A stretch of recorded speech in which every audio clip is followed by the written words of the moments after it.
And Baiken, obviously insane this patch. We've been seeing her pretty much everywhere. Leo's a character that I personally have been seeing a lot of, but when I talk to other people, they're like, no, he's kind of faded off. And I'm like, I don't get it. He's insane right now. Yeah, he's definitely still a very strong character, but, you know, a lot of those things that he could just rely on almost as a crutch in some forms, those are the things that got targeted and nerfed. So now he has to play the game a little bit more. It's not as free in some matchups, right? And already right off the bat, Leif is going to bait out the burst and get a nice confirm straight into some pressure here with the tatami mat. Yeah, Baiken just so good with the Ozansen, so much pressure being gained, but even that working out there for Ronin. Oh, look at the Abare coming out from Leif. That's going to punish. Not going to kill, though. Just gives us mid-screen. Yeah, but that's going to be able to threaten a run through. Decides to throw out. Oh, okay. Oh, no. Okay. You know what? All right, we're able to bring that back. That was almost tragic, right? The actual fireball messing up is confirmed. They're not allowing him to really close out the round, but still able to take it with the back turn 5H. Listen, I got hit. I know Chat got hit. That counter hit again with the big swing. Oh, tried to go for the command grab that time, but we are ready for it on this block. We'll just run up.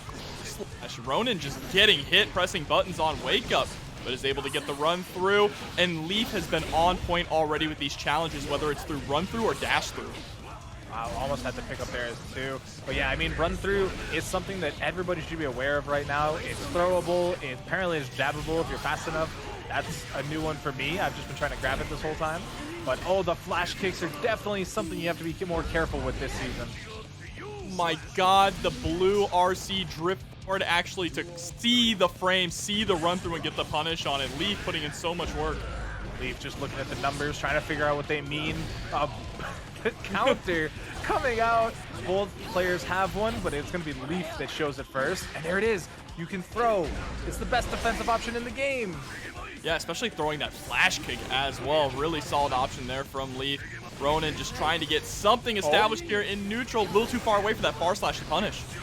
Yeah, but we go on the back turn stance. That's rolled. Does get blocked, but plus enough that you can make a move afterwards. Gets the hit as well coming down from the sky. Oh, no burst. This is hurt. Oh, no. He doesn't have it. Oh, no. That might have actually been a kill combo as well, but they still have the pressure on in the corner. Gonna get counter hit. Baiken's gonna build up the meter. What was that hitbox? Did you see how that worked out? That was in front of her, and she said, nah, homie, get back here. And huge shouts to Ender as well, coming through with the tier 1 subscription for 28 months, putting 0 number 3 on your Marvel 3 tier list. There are still Marvel players in here, homie. You better watch out if you're saying that kind of stuff. I sat and watched Tong play Marvel at ECT for a little bit. That dude was getting hosed by Idom. Like, holy cow. You would think Tong had never played the game before. I mean, Idom's just absolutely incredible at any fighting game that he picks up, right? Yes. I don't know how he does it, in all honesty. It's kind of crazy. He says, bro, I won the first attack. Oh, I must have missed that then, Tong. I'm sorry. You know, I showed up and it was not going your way.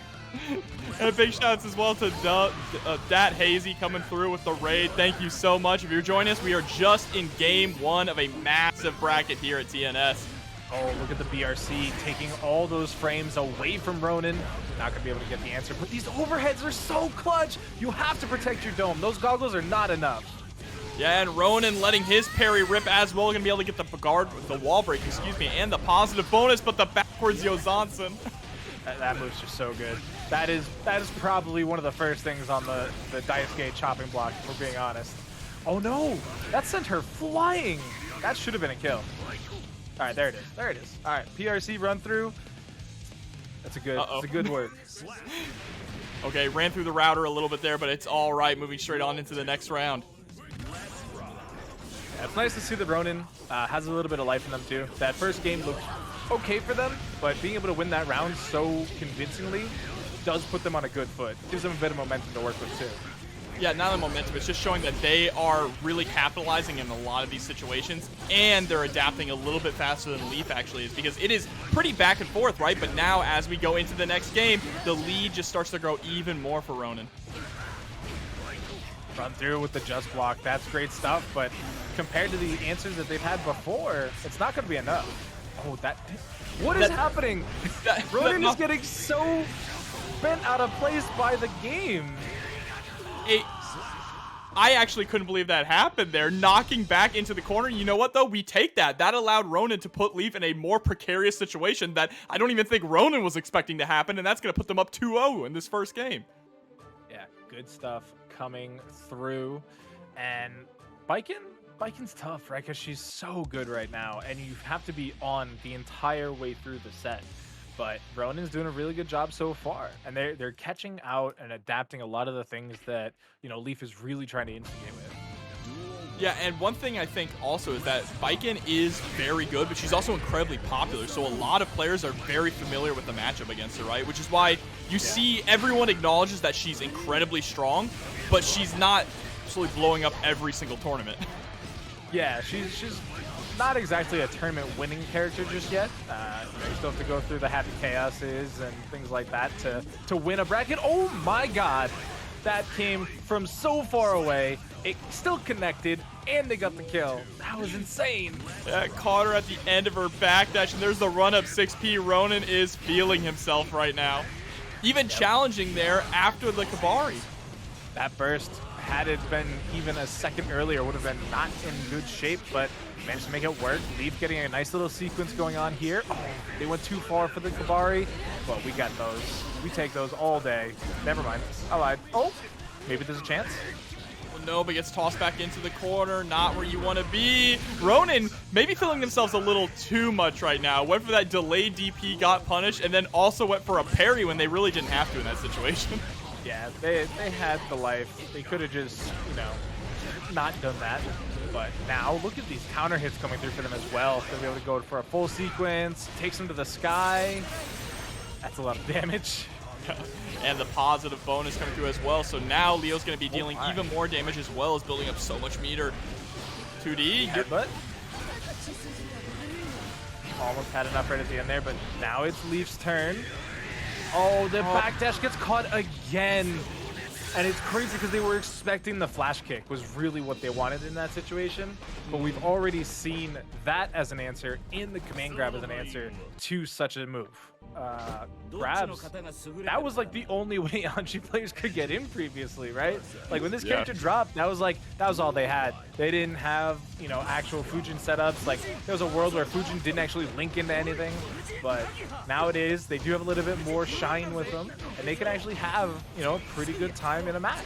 You know what's crazy is you go back and you watch the Anji reveal trailer. I highly recommend everyone does it.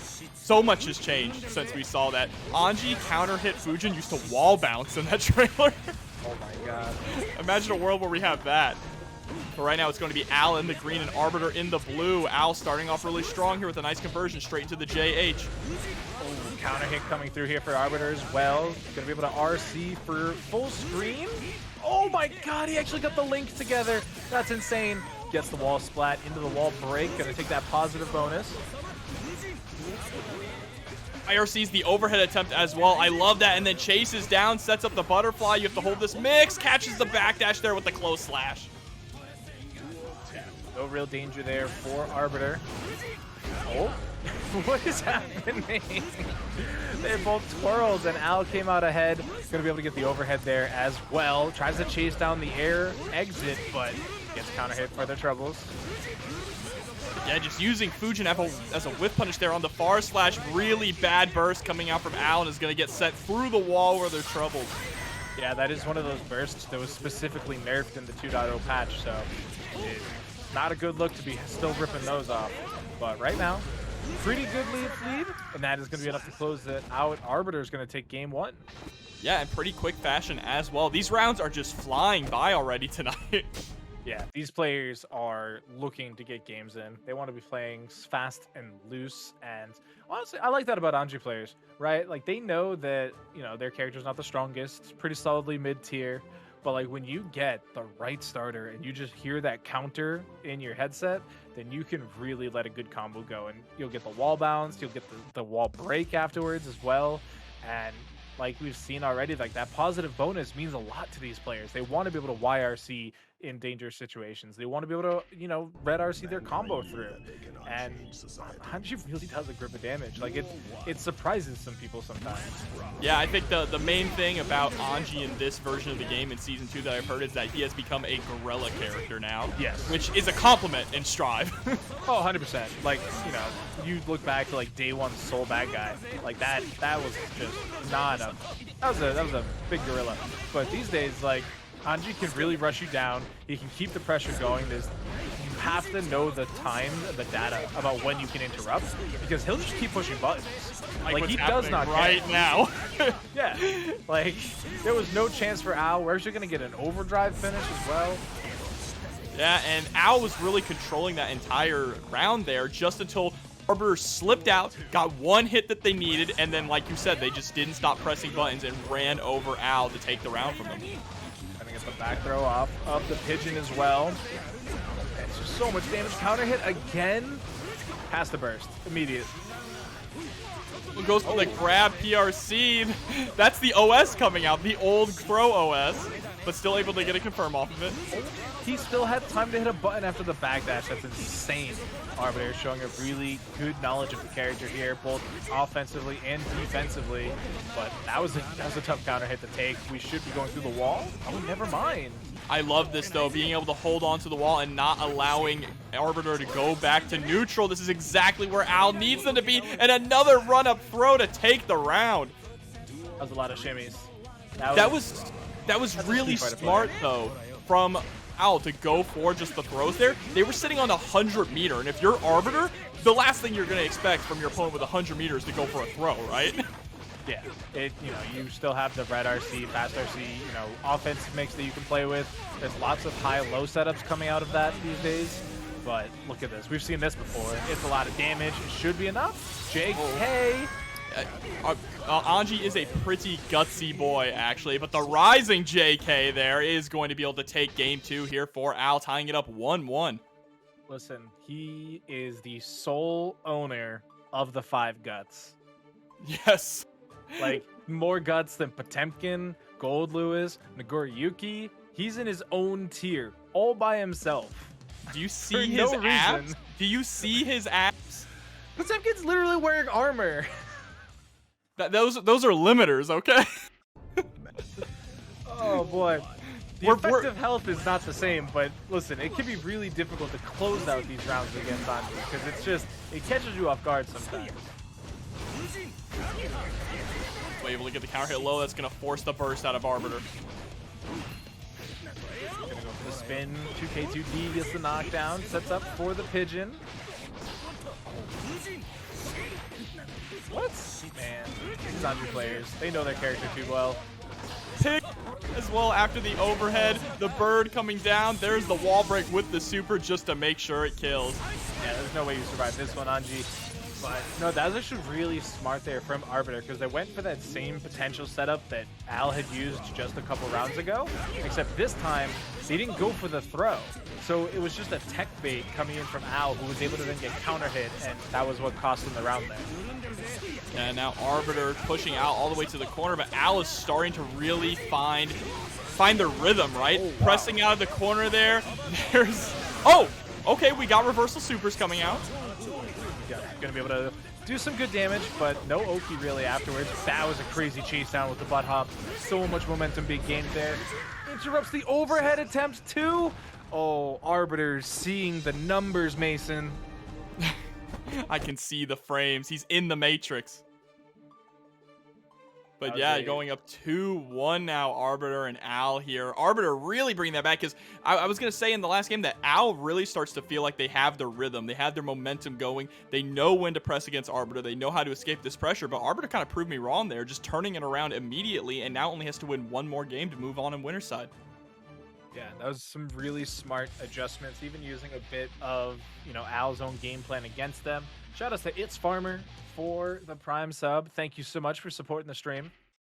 Absolutely, and if you all want to support the players, make sure to check out the Matcherino, !Matcherino in the chat. I'll bring up that link. There are plenty of codes remaining.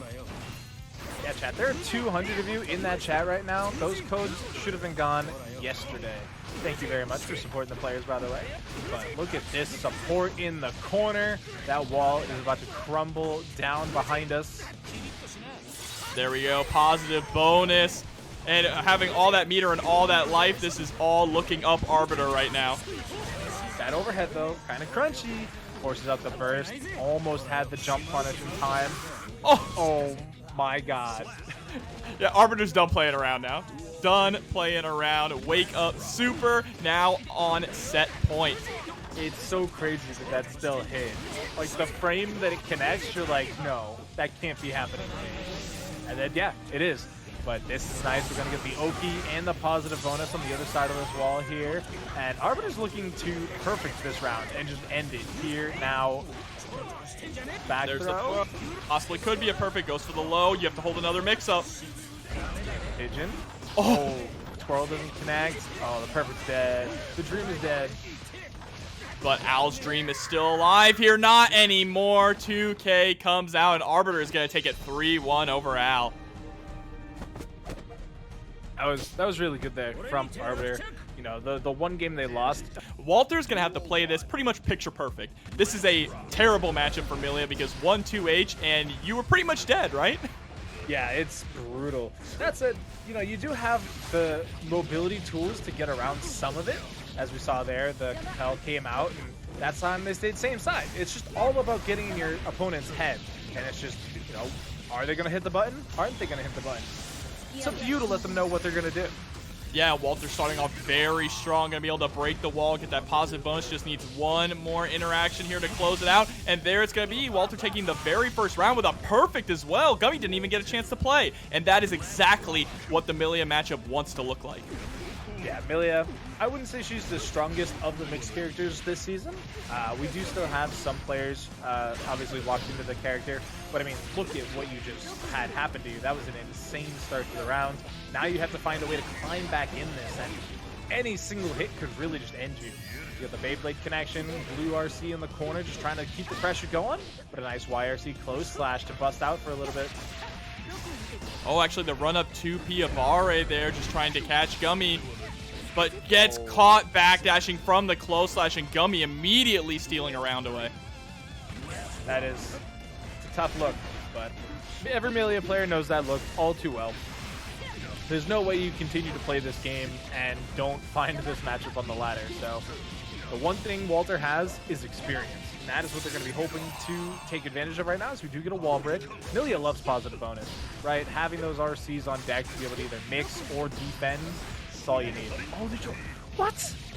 Probably gonna have to spend some of that meter though to defend, and by the looks of it, gets sent through the wall with the 6H, and now it's a positive bonus for Gummie.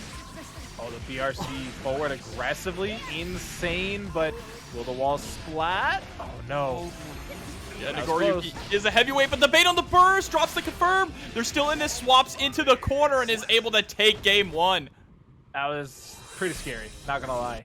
That was a lot going on for Walter, and right before the PRC, I thought they were potentially going to get the wall splat and then be able to go into the overdrive for the kill. But once that sequence dropped, I was like, oh no, don't let it happen to you, Walter. Don't be that guy. And they made it work. They compelled into the corner. They got the side swap, and were able to close it out. Very solid stuff. I see Chaskin. Can you throw Bad Moon? I believe you can air throw it. Yeah, you could definitely air throw it, but you can't ground throw it. We just saw that. No, we literally just saw Oh, yeah, he did air throw it. Oh, yeah, you're right. No, that was a ground throw. Oh, ground throw. Wait, okay. Then he must have blocked it and threw it afterwards. You know what, chat? Go back in the VOD, clip it for us, tweet it at me. We'll talk about it. But right now, we're talking about this matchup as we continue to see the mixing happen live on stream. Put into the corner. That's a very risky 6P challenge as well because of Season 2 Millia's discs. Now when she blocks in the air, the discs don't go away, but there's an air throw, puts right back into the corner, locking down Walter. Yeah, even went for just a jab check, trying to keep pressure. That was an insane burst read coming out from Walter. That is no longer an option here for Gummie defensively. The super jump mix. Oh, it's not enough to kill, but it's going to give us the mix. Good stuff there from Walter. Just needs one more round to get a substantial lead here. 2-0 is exactly what they need. Yo, somebody get Walter the KitchenAid sponsorship, because all we're doing is mixing gummies right now. You say he's cooking right now. All right, there's the super jump with the fast fall as well. JD! Oh, no, doesn't pick up the confirm, though. To be fair, that's a really wonky confirm. That's not something you're going to be able to practice often. Cannot blame them for that. Stays same side in the front. A couple close slashes just for good measure. Goes low finally. Oh, we got meter. Yeah, going through the wall, and you're dead. Walter going up 2-0 against Gummie in what a lot of people would say is a pretty bad matchup for Millia. Yeah, I would not willingly play this most of the time. But if you are unfortunately in that boat, you at least get the practice, right? And so now you know what they're looking for. Nago was adjusted, we'll say, this patch. A couple changes on the normals. Blood gauge was just straight buffed, I would say. So it's an interesting matchup to be sure. But I mean, Walter is looking near picture perfect right now. Yeah, absolutely solid. Here we are, jumping straight into the next one. And man, yeah, chat did clip that, the bad moon throw. It is definitely interesting. Nice case vision, everybody. 6P coming out, doesn't get the OTG, and now they're getting close slashed into oblivion. That was 3 in a row. That was a lot of airtime. Yeah, you're gonna get sent through the wall there with the 2H. Nice block there, and even scoops him out of the Pukio. Oh, no, there's just nothing Gummie can do right this set. They are getting mixed and turned at every side. And there we go, super to break the wall, and we are on set point now for Walter, just playing to absolute perfection right now. Walter's insane. Walter is just absolutely dominating right now. 5K start though, that's a nice change. Gives you a different, look, but we've seen this before. Yeah, the same old story, getting put right back into the corner. What a challenge there with the far slash to get the counter hit. Great use of the 2A as well to make sure that they steal their turn back. Gummie is leaning in a lot on this 5S and this 2S here in neutral, and Walter's just utilizing their faster normals to really outplay them. Yeah, and they're not afraid to play mid-screen either, which is really interesting in this particular matchup. Going to be able to close it out with just a couple JPs, but that is going to be a 3-0 for the Walter Millia. Up the pace, and we will hopefully be done with those codes by the time we're done with pools. But we get another Millia matchup, and this time it's against Happy Chaos of all things. So honestly, I feel like this matchup is definitely doable here for Millia, right? Because just her sheer speed and the fact that she can knock down Happy Chaos and he has no real reversal options means that she can run that mix-up game over and over and over. But the real thing is she needs to get in and get that knockdown, and Medic is starting to play that classic Happy Chaos playstyle, right? Sit back, zone with the steady aim, and when they get close, throw out the 6S. Oh, and then we got the roll through, insta shot. That is Season 1 mix that we didn't get a whole lot of time to see it because everybody was too busy shooting guns off. But yeah, no, I do agree with you, Jobber, that Millia does have the move speed that largely, as long as she doesn't have the curse applied, she can dodge a lot of these bullets, right? It's not actually aim assist, or it's not aim lock, or what's the word I'm looking for? The hack. It's not a hack, it's aim assist, as if you're on, a PS4 pad. But oh, what? Oh, shooting behind him. I hate this character, bro. Nah, this character's sick. No. He's cool. Oh, gets the knockdown, gets a couple more bullets in the Clipazine. Gonna go for the Brain Blast, but that does not reload your gun. Forcing out the burst already. Goes for the clone as well. And is able to get the curse on deck. Catches the gunship. I had to reload. Echo's running out of meter very fast, though. Chipp is about to become a factor, and there it is. Nothing you could do. Shout out to Affinity for reminding me what the word was. See, I'm not a hacker, chat. That's why I don't know. Yeah. I play my games honestly, fairly, and that's why you'll see me, going 2-14 in a Valorant match. It's okay. Nah, look, I feel that. I play my FPSs on PC with a controller, okay? I'm as honest as it gets. You must not play Apex then, because that is not honest. No. I play Titanfall, the real man's FPS. Okay. Yeah, have fun with your 1990s game design. Okay. Oh, the curse actually goes over. Doesn't. Oh, what are you bursting, Echoes? Yeah, the burst goes over as well. What are you doing? All right, 2K2D immediately into the steady aim. Isn't actually able to get the pick up there with the 2K after the super. Gonna be able to get a little bit of mix, but sweet gold burst comes out here for Medic. That'll give them a Deus Ex, that'll give them a Brain Blast, YRC, whatever their little heart desires, and they're just gonna shoot through the FD. Yeah, this is definitely shades of Season 1 Happy Chaos right now. A ton of steady aim, more so than you see in the current meta. Yeah, that's right there. That's what the current meta is. That instant roll through just catches everybody. And it's tough to block, honestly. Like everybody talks about hitbox, insta blocks. Even that's kind of tough for us out here. Hey, 2 frames is a small window, no matter who you are. But here we go. We get the wall slump into even more mix, and Echoes just cannot seem to figure out where they can press under this pressure at all. It's not a lot. There's not a lot of room to push buttons here.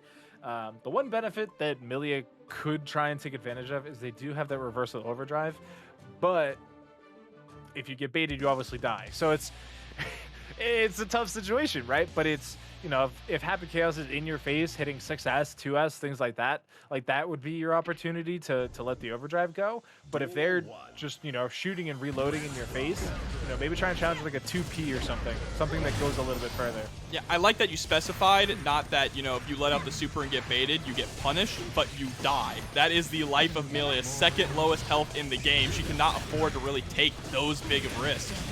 Nope. That said, she does have more guts than Faust. So, you know, true. Take that as you will. But, nope, going through the wall here. Doesn't actually Deus Ex. That is interesting, looking at their bullet count. They must be feeling pretty confident in their neutral here. Look at that. They set up a clone and they reload all 5 bullets, and they still have almost 100 meter to work with. They didn't even shoot on the tap dust. They were not thinking that. BRC into the throw. Set point now here for Medic. And Echoes really needs to dig deep and figure out how to win the neutral here. Finally, they're able to get in. This is where the blender starts, but they cannot allow Medic to escape at all. Yeah, no, you need to be frame perfect here on out. That close slash was your moment, but didn't believe in the hit. Even tried to go for the throw attempt, but that is risky business these days. Curse applied, through the wall we go. BRC forward, I respect it. Nice YRC. That was good timing coming in from Medic. What a trade. So unfortunate there, but Echoes still not missing a beat, trying to keep the pressure up, but 1-2S comes out, and you're all the way full screen. Okay. I guess the Deus Ex wouldn't have killed. We get the Brain Blast instead, right? Like, we have Marvello obviously making it to grand finals consistently in a number of tournaments. Like, this character is grimy right now. I absolutely love that Remi is sticking out with this character decision, especially because Axel's a pretty good matchup against Zato, right? So even foregoing the really strong matchup, just going to bring out the Chipp to make sure they stay consistent with it. Yeah, I mean, if you really want to play a character like Chipp, you're going to have to play the bad matchups too, right? Eventually, you're going to have to play against the Nagos and the Zatos of the world. And so this is a great time to get that practice. It's really enough in pools that, you know, if you need to bust out the Axel eventually, you still can. But right now, that hit connects. We're going to go right into the overdrive, and that's positive bonus and Oki on the other side. Yep, believe it here. The mix-up should be strong. Just goes for the close slash, wants to push immediately to the corner. There's the plus flames off the Gamma Blade. That is so interesting. So I'm so used to watching Chipp players do 6K like fast RC mix and things like that, but this is now the second Chipp in a row that I've seen opt into the red RC clone. And I asked the other day why that was the new thing to do, and I didn't get an answer from chat. Maybe since there's so many more of you in chat right now, I'll get my answer. But it just seems so weird to me that they're opting into that type of situation versus the 6K fast mix. It cranks the risk gauge, right? We saw that DomiWurld was put into maximum risk within just a couple of seconds of blocking. So if they decide to try and press out, or if you decide to go for that mix-up afterwards, you immediately get that mortal counter and so much damage off of that hit. That does make a good amount of sense. Thank you, King Jobber, for enlightening me. Oh, look at that. We're still getting out of the corner with buttons, and that move is so good, too. That was so good. Chipp is so good. Let's just be honest. Chipp is agree. so good. He may be the lowest health character in the game, may explode, but he lives fast and dies hard. And you know what? I can respect that. As somebody that lives near New Hampshire, where their state motto is live free and die, I can really get behind Chipp's messaging there. Just live free and die? Yeah. Okay. Feels like there's something missing there. It's just and die. Good old New Hampshire. But 6P right off the start. We're going to see DomiWurld get quite a bit of a life lead coming through here. Doesn't even have time to build up the 50 tension for the overdrive. Just going to lobster their way through. Right, 6P coming out again, gonna RC to get some pressure on. Great chase up there with the JP into the air. Oh, and chat's telling us it's or die. That's still pretty strong message. Pretty aggressive. Live free or die. New Hampshire. Not super clear on the messaging these days, but you know, who is really? All right, we're gonna go down underneath the ground. Trying to wait for that Eddie meteor to come back, and now we're actually 6P'ing the frogs. Not allowed here. Remi Celeste going to get a bit of a sequence going here. Oh, yeah, there's the overhead. Goes for the RC. Going to get a wall break off of this. Positive bonuses on deck, but still a dangerous situation now that we're back to neutral. Run up throw, though, is going to be able to close out that round. Yeah, throw is a really good round ender.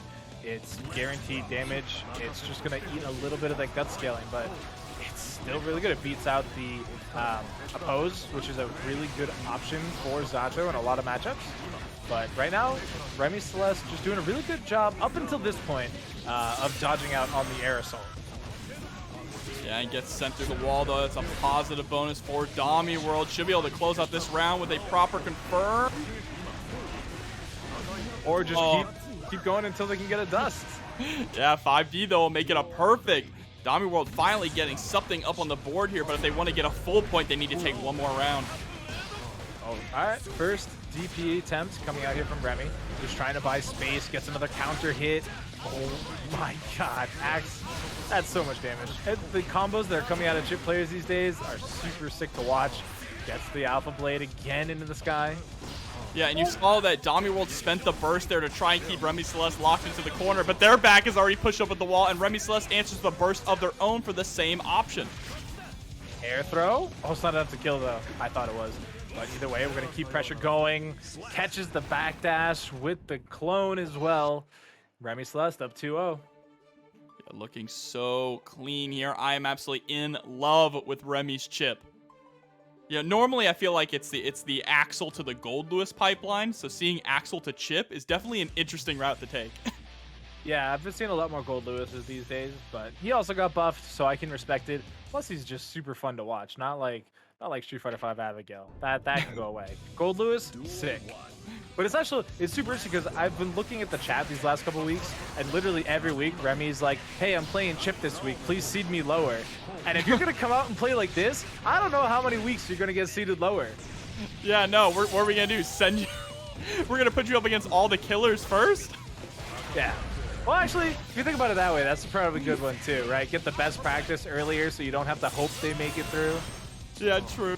But we want to see Remi Chipp there in top 8, and Domi gonna let the Amorphous rip. Okay. Oh, but it's not enough plus frames. Are you kidding me? I cannot believe Remi still challenges after that. Oh, runs right into a 2S, though, but unfortunately, DomiWurld not able to confirm. Baits out the YRC, though, and spends the RC, but the burst. Remi's still in this. Still not done yet. Gonna throw out the sword for the bonus Eddie gauge. Catches it. Oh, the DP actually works out. And now it's problematic coming in here for Domi. That is set point now for Remi Celeste. And Remi threatening a 3-0 here up against DomiWurld. Unfortunately, jumps right into the oppose. Drucker Shade pushes all the way back, but the DP just letting it rip. No fear from Remi at all. Oh, gets caught by the pendulum on the opposite side. Wasn't quite ready for it. Now we got a bit of a sandwich going on. The JD trying to throw into the mix, but great defense coming in here from Remi. Even gonna jump out of the sword super and still mash buttons. Oh, we are in full Chipp Abare. About to get sent all the way into the corner, though, and has to hold this pressure yet again. Invite hell. Back is up against the wall. Great job at outmaneuvering the frog, but the 2S gonna clip Remi's toes. Heading into round 3 here in game 3. It's still set point for Remi, though. They can still close out this set here and now. Nice challenge there from Domi. They were ready for it. They recognized the space they had. They were able to bust out. Oh, able to catch straight into the Uzumaki barrage. Going to get a lot of damage off of this, as well as great positioning. Yeah, that overdrive does scale quite a lot. There's a lot of hits involved, but it was before the guts really came through, so oh my god, you are right, Jobber. Look at that risk gauge. It's through the moon. Oh, it doesn't quite get the closure. 6K, as that fast RC mix. All trying to chase into the air there with the JD, and now they have their back up against the corner, and the Gumster coming through with the Prime subscription. Thank you for the support. That was worst case scenario there for Remi, but they know they only need one touch. That's all they're waiting on right now. 5D gets blocked. That is every Zato's dream. Oh, they dropped the combo after the RC. That could do it, and it will.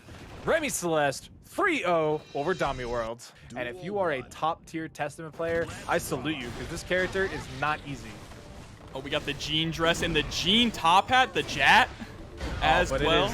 It is the funky color on the Grave Reaper. I cannot get behind that one, but the Arbiter sign already off to a good start. That is a risky move to be whiffing it against Ramlethal. Yeah, utilizing that 6S, or that 6H, excuse me, they're in the corner to try and stop Ram from hopping out. There's the run-up throw. BEPaw already doing a really good job controlling the flow of this matchup, and that is the really important thing as Testament. You have to absolutely control the pace the match goes at. The moment that you let the opponent even slip up and decide that they want to scramble, that's when you lose. Yeah, especially against Ramlethal, right? Like, there are people out there that will say that Ramlethal is just a better Testament, right? And when you look at the two sets of tools next to each other, there's a lot of similarities. That's one of them. The frame one, instant reversal overdrive, except I do believe Ramlethal just does more damage. It's the best super in the game. I mean, there's no doubt about that. She has 2 of the best supers in the game, if you think about it, because the laser one, if you use it on a wall splat, just literally nukes your entire health bar. And there it is, right on cue. Speak of the devil, there's the laser super. Your health bar is evaporating right before our eyes. Gone. Instantly annihilated, and now you're just going to play shimmy games with these long buttons, sends out the projectile sword, does get the gold burst though, so this is, you know, last chance for BEPaw, but the Grave Reaper is, in a lot of matches, honestly, I find it kind of risky to just be using it raw like that, because the startup time can be kind of slow. It doesn't always clash with projectiles when you would like them to, and in the case of Ramlethal, her buttons are long enough that you just get punished for it. Yep, that is the important thing to know. That is something where Testament does struggle against characters who have very long reach, right? Because as good as Testament is at controlling the space and playing kind of a keep away game, they also have very slow buttons and slow specials, which means that, yeah, like you said, characters like Ramlethal or characters like Axel can really capitalize on that. Duel 1. Or even, I would probably say Bridget these days too. Yes. Oh man, that 5H. Yeah, Testament, you know, started the season pretty strong. They had a lot of friends. They were, you know, living the high life. These days, you know, they ran out of lottery money, and the friends that they thought they had don't seem to be there. This is not a great start. Yeah, BEPaw is going to really need some friends to step in to help here, because SQ is just dominating this match at the moment. And BEPaw, we've seen BEPaw in TNS before. They are a very good Testament player. It's just, this is so hard. See, it doesn't matter what you do, whether it's a special move or trying to press a button. Just run up // or run up 5H, and you can get deleted like that by Ramlethal. That was actually a really smart combo sequence as well. Use the red RC to launch them high enough into the air that the then overdrive would still connect. And it made it all burst safe at that point too. So there wasn't any chance of BEPaw being able to, you know, burst out, block, anything like that. Well, they're doing a great job right now locking down SQ in the corner. There's the confirm off the 6H as well from the Arbiter sign. I'm in shock. Every now and then I get like shocked at Testament's damage output. Testament is very nasty in the corner. That's where this character really shines, in my opinion. All right, but you gotta get the corner, Jobber. Like, you don't just get given the corner. You do need to work for it. Yeah, especially considering that Testament is not a super aggressive character either, right? They mostly want to play more of a space and keep away game, so it's not the easiest thing to do to push your opponent towards the corner when you're always backing up. But there's a great jump in. Gonna go ahead and set up the Grave Reaper, send out the Dove. Oh, I like that. They get the anti-air into the Arbiter sign, but it's not enough to get the wall splat.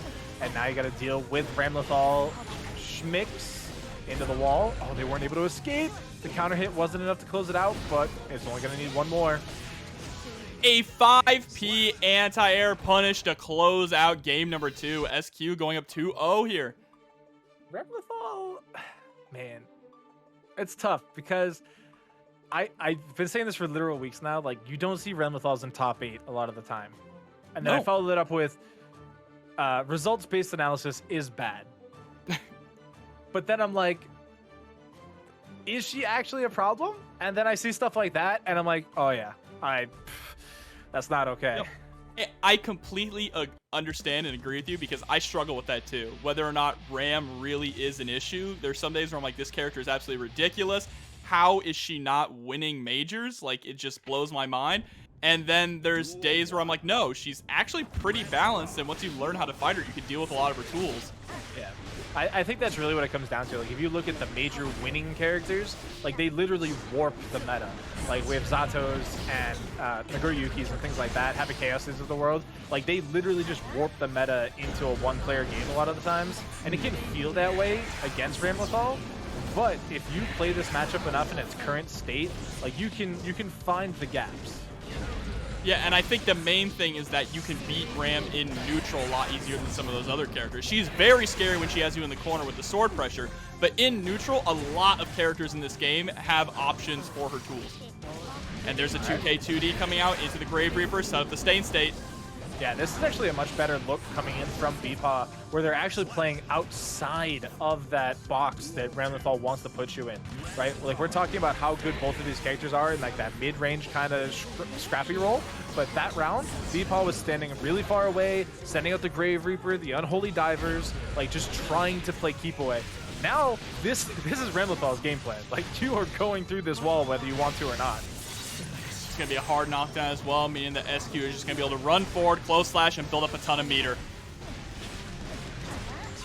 Keeps the pressure going. PRC sword throw. You have to FD all of this too, or else you will never get the space back. Oh, and there's the mortal counter.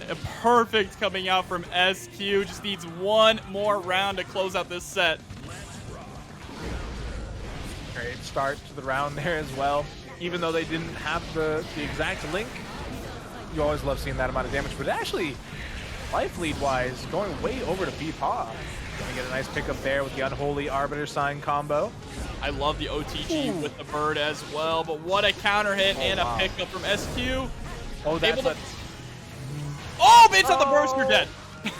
Yeah, that was really smart there from SQ. That was literally the first usage of the reversal overdrive out of BEPaw, and SQ read it like a picture book. They were so ready for it. An honorary soul bad guy. I mean, it is!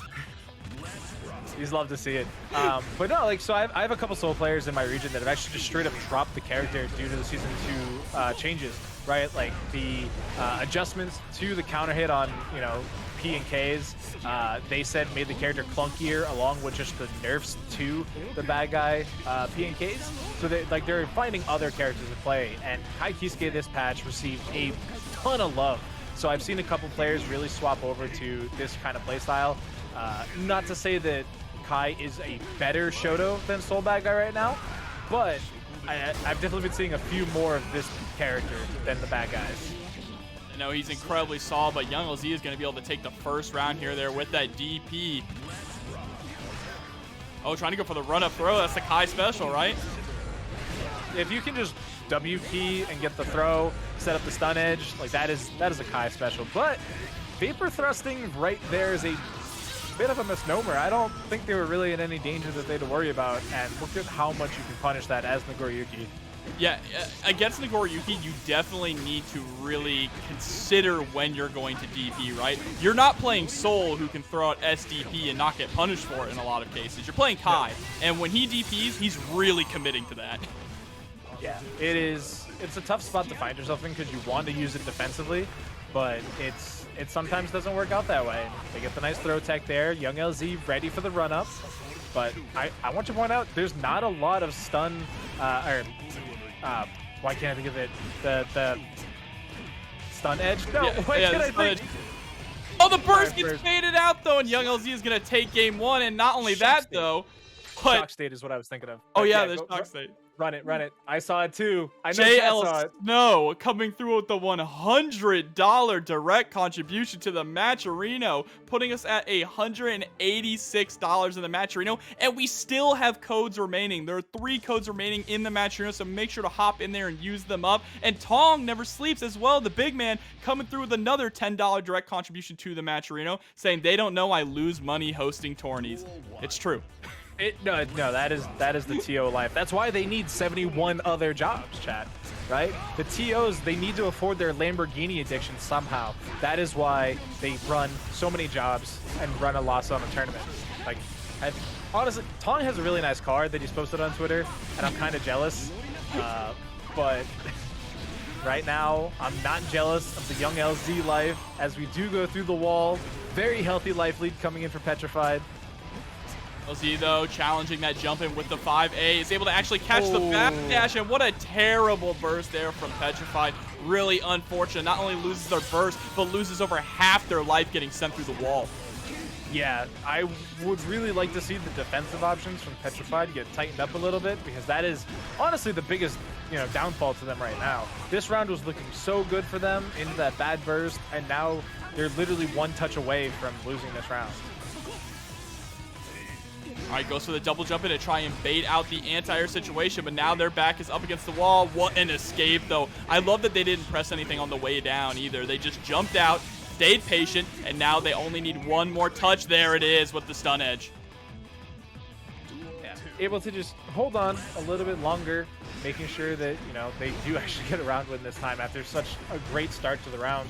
But now it is really tough. Nagoriyuki has some of the best round start options, and it feels like if you get hit by any of them, you're losing 60%. But even if you don't get hit, we're already at 50% of Petrafied's life. Where'd it go, Jobber? It just disappeared. Look at that risk gauge, too. If Petrafied gets touched, they are dead. Yeah, it is not a good look, but they're starting to fight back with these stun edges. Stun Dipper coming through, but all right, I like the burst from Young LZ. Don't let them get the grind started here. Oh, but gets clipped by a counter hit. Close slash. Looked like Young LZ might have been thinking that a throw was coming out. That's the true mix that Kai Kisuke brings to the table. Am I going to run up and throw you from full screen, or am I going to close slash you from full screen? And Backpack coming through with the raid as well. Hope you had a good stream, Backpack. Hope you had some good karaoke moments as well. If you were just joining us, we are still in our pool here at TNS. And they've been lightning the whole way through, chat. I want you to know that. They've been so good. And I'm going to be honest, because I've been keeping track, it has been a lot of 3-0s, Jobber. And I hate to say that because I have to follow it up with, but they've been close. Yeah, it's the 3-0, but it's not free. Yeah. Like, they've all been super exciting to watch, even for the people who have been sent down to the losers bracket. But if you are one of those players, be sure to check the VODs on the TNS YouTube. They are a great learning experience for you. Hopefully Jobber and I have been able to impart some wisdom to somebody somewhere. And look at that. That was a great challenge from Petrafied. Yeah, keeping the pressure up as well. And Chaos, what are you talking about? That is Soul on screen right now. That's Soul Kisuke.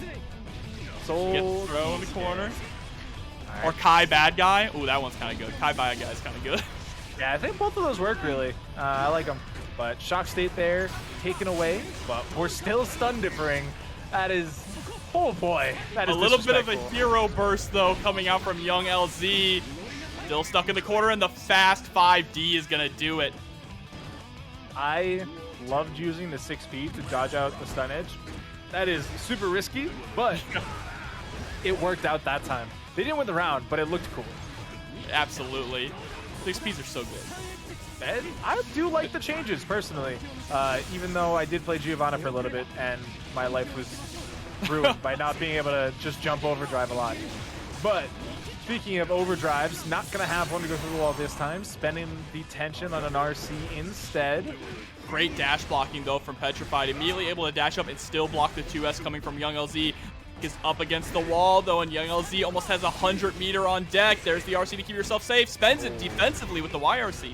I honestly thought Petrafied was going to be ready for it. It looked like they were starting to back off after that stun dipper, but they still got hit by the YRC for some reason. But 2K2D challenging stun edge on the burst? That wasn't intentional, chat. Petrafied did not plan that one. No, but you know what? We take those. Yeah, don't let them come into chat and lie to you. We take those, all right? We take those, and we're going up 2-1 over Young LZ right now. Petrafied just needs one more game to move on. Yeah, I want to see Young LZ, though, bring it back, take us to a game 5, because this has been exciting. Like, the adjustments coming through from both players have been really sick to see. You know, we're starting to see Young LZ opt into these 6Ps to dodge out on the projectile, but it's also super smart because it protects them against some sort of funky follow-up approach from Petrafied. And Young LZ able to get a great anti-air there with the 5P, pushed all the way to the corner, forcing Petrafied to burst.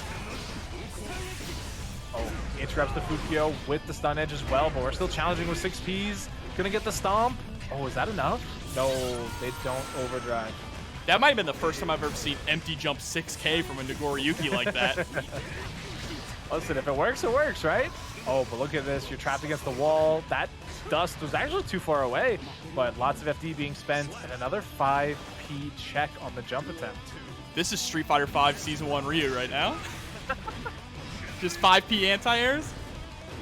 Those were in the game for a while. that was a big change later on when they're like, nope, you can't just crouching jab anti-airs anymore. Did you see that clash though, Doctor? The 6H and the DP clashing? Petrafied even canceling it into an air fireball, but right now getting sent straight through the wall with a 6H. Yeah, that definitely didn't work for Petrafied's favor. No, they are definitely on the back foot here. Again, crouching P gonna work out. And now it's just a pixel. Like, this is Young LZ's game. They take it from them, and we're heading to a game 5. Yep, the 5H decapitation. You got your wish, Doctor. We are getting a final game. Yeah, listen, when you get two swordsmen matched up like this, you have to see it all the way through. Oh, absolutely. I love sword characters. They're always like the coolest characters in fighting games, to be honest. Except for Yoshimitsu. He's not cool, he's just funny. Oh my god, he beat the Kai mix-up. He just grabbed him out of it. Young LZ was so ready for it. Oh my, look at the damage! Jumper! What is happening? 2 6Hs is all you need as Nagoriyuki spends the burst aggressively to keep Petrafied locked down in the corner. The adjustment coming through. Still not quite getting the range on the 5D that they would really prefer, but they're still trying it. You got to respect that. Gets the throw. Stun Edge City coming. Shock State applied. That was the throw attempt. The 5P beat the throw attempt. And then 5H just chopping off Kai's head as he tries to slide right underneath it. And Young LZ is at set point. But that's such a great adaptation from Young LZ because the Stun Dipper approach from Petrafied has been their go-to gap closer. They haven't really had much of a better option, and now that Young LZ is getting the read on it, Petrafied has to find a different way. What a just block. They would not have been able to get that 2K2D unless he actually got that just block on the 5H. Oh, but the Stun Dipper, RC, again, that is the main entry point coming through from Petrafied. 2K2D run up, gets the Shock State applied, gonna get the throw attempt as well. Oh, JD. There's the Stun Dipper, gonna Red Roman cancel, gets the JH in.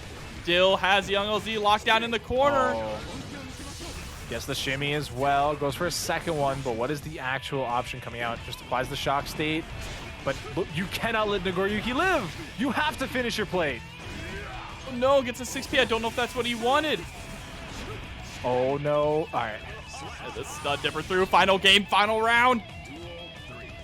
This is not a good look. This is a lot. Both of them have burst on deck as well. But right now, Young LZ starting off the round with their back up against the wall. Tries to go for the throw, but Petrafied is ready for it. 2K stagger pressure. Gets the red RC into the full combo as well. Forces out the burst and even gets the counter hit to trade it back. No player, no burst for the rest of the set. That is not coming back. And the first blood pop. Oh, that is so smart. Do we actually have these combos, though? Are you dead? You're dead. Yeah. You're dead. And Young LZ is not coming back after that. That is the end of the set between these two. Petrafied taking it 3-2 over young LZ. Actually sent Razzo to losers in a 3-2 set. So that is, listen, Goldlewis right now, kind of nutty. If I had the ability to do 180s on my cheat box, I would probably look into this character. But as it is, I'm just going to watch from afar and see the beauty that this character can bring to the game. Oh, what a great DP, though, through the Behemoth Typhoon, straight into the fully charged 5D. Petrified, forcing Nupperz to burst. Yeah, you want to get that out early on, especially as a Kaikiski player. You want to be able to cancel out that shock state as much as possible. Blocks the gold burst, though, but it's Goldlewis. You're not getting the longer combos right now. You do need to work for it. Doctor, this has not slowed down for one bit. Oh, he actually canceled the skyhook. That's huge business coming in from Petrified. That is a big tool they don't have to pay attention to. They don't have to pay attention to it anyway because they have no health bar. Yeah, that is the end of the round immediately there, and both these players just starting off with a pedal to the metal. The amp turned up to 11. They are not slowing down, and this is the first time we've had a little bit of a breather so far. Yeah, I mean, listen, Goldlewis is a big body character. In that heavy weight class, has to carry around that heavy-ass coffin, but they will just run you down tirelessly forever. And there's the wall break. Actually didn't break the wall with super either, probably because they wanted to have the meter to go for that right there. Gonna get another wall break, and that's gonna close out the round there for Petrified. Yeah, it's always a tough decision whether you want to ride the lightning or save it for the mix-up opportunity, right? You either get Oki on your wall break or you get Oki on the next hit. And so that time we saw the benefit of saving the RC, but now you have to hold this block and look at that damage. Holy moly. And the Kara Behemoth. Back throw coming in here from Petrified. Huge opportunity. Gets the dust combo as well, or JD combo, excuse me. Burst comes out. Gonna get a fully hard knockdown off of that because it was level 3. Oh, but they get caught.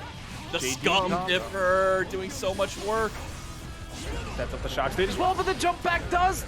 Oh, that's crazy. The JD of Goldlewis is so good. PRC Skyhook is an interesting decision, but it works out in the end because they're going to get the chip out. And that is going to be game 1 there to Nupperz. I saw a post on Twitter today that said, I got my whole life ahead of me. No, you don't. The JD is coming. The JD is brutal. And that was like a day one thing that people pointed out with Goldlewis. They're like, hey, man, this button's kind of good. And everyone's like, hell yeah, it's good. And then they bumped it. Yeah, and Goldlewis was like, all right, he's kind of interesting to use. And we had a couple people that locked onto him. I remember Sajam was notably one of those players. It was like, I'm just going to fool around with him. But now, like you said, JD is buffed. It's a really great answer to a lot of things. Yeah, and I'll tell you, I was one of those players that locked into him as well, and I'm not going to complain about any of these buffs at all.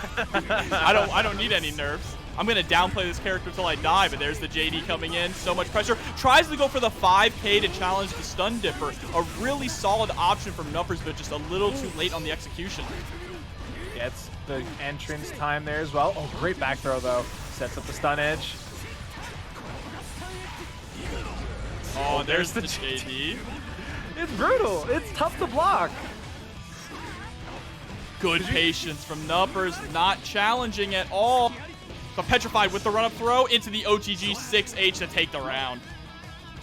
Yeah, really good stuff there from Petrified, recognizing a couple win conditions that they have for themselves. They just have to dodge out on these behemoth typhoons. That's a huge sequence opener. That is a great start for them. Don't have the tension for the overdrive, but they'll take the positive bonus. Yeah, positive bonus not only going to give them a ton of meter, but gives them a damage bonus as well. Oh, Thunderbird actually stopping the combo short, kind of saving Nupperz' life there. Oh, sandwiches him with the drone. JD, oh, this, man, that move is whack. I'm so tired of seeing it. That's why we call it the Scum Dipper. Oh my god, that hits so deep. Goldlewis, a very mobile man in his ripe old age. Oh, that's tragic because they didn't think they won the trade. Yeah, no, that is... I didn't think that was going to trade either. That was kind of a ridiculous trade there. And yeah, Nupperz was not ready for it. Thought they were going to get hit, which they did, but they immediately bursted. Unfortunately, because of the trade, it actually kind of pushed Petrified a little bit out of the burst range. Yeah, set him up into that reset state, and the rest was history, honestly. But it's fine. Just as long as you don't let it bother you too much, you can come into this game 3 with a bit of a cleaner head and just try and, run your own game plan again. JD instantly round start. It's a great tool. It's every Goldlewis's favorite button. Actually, is it your favorite button? It's got to be close, right? Oh, it's my favorite button. Yeah. JD and Far Slash, easily.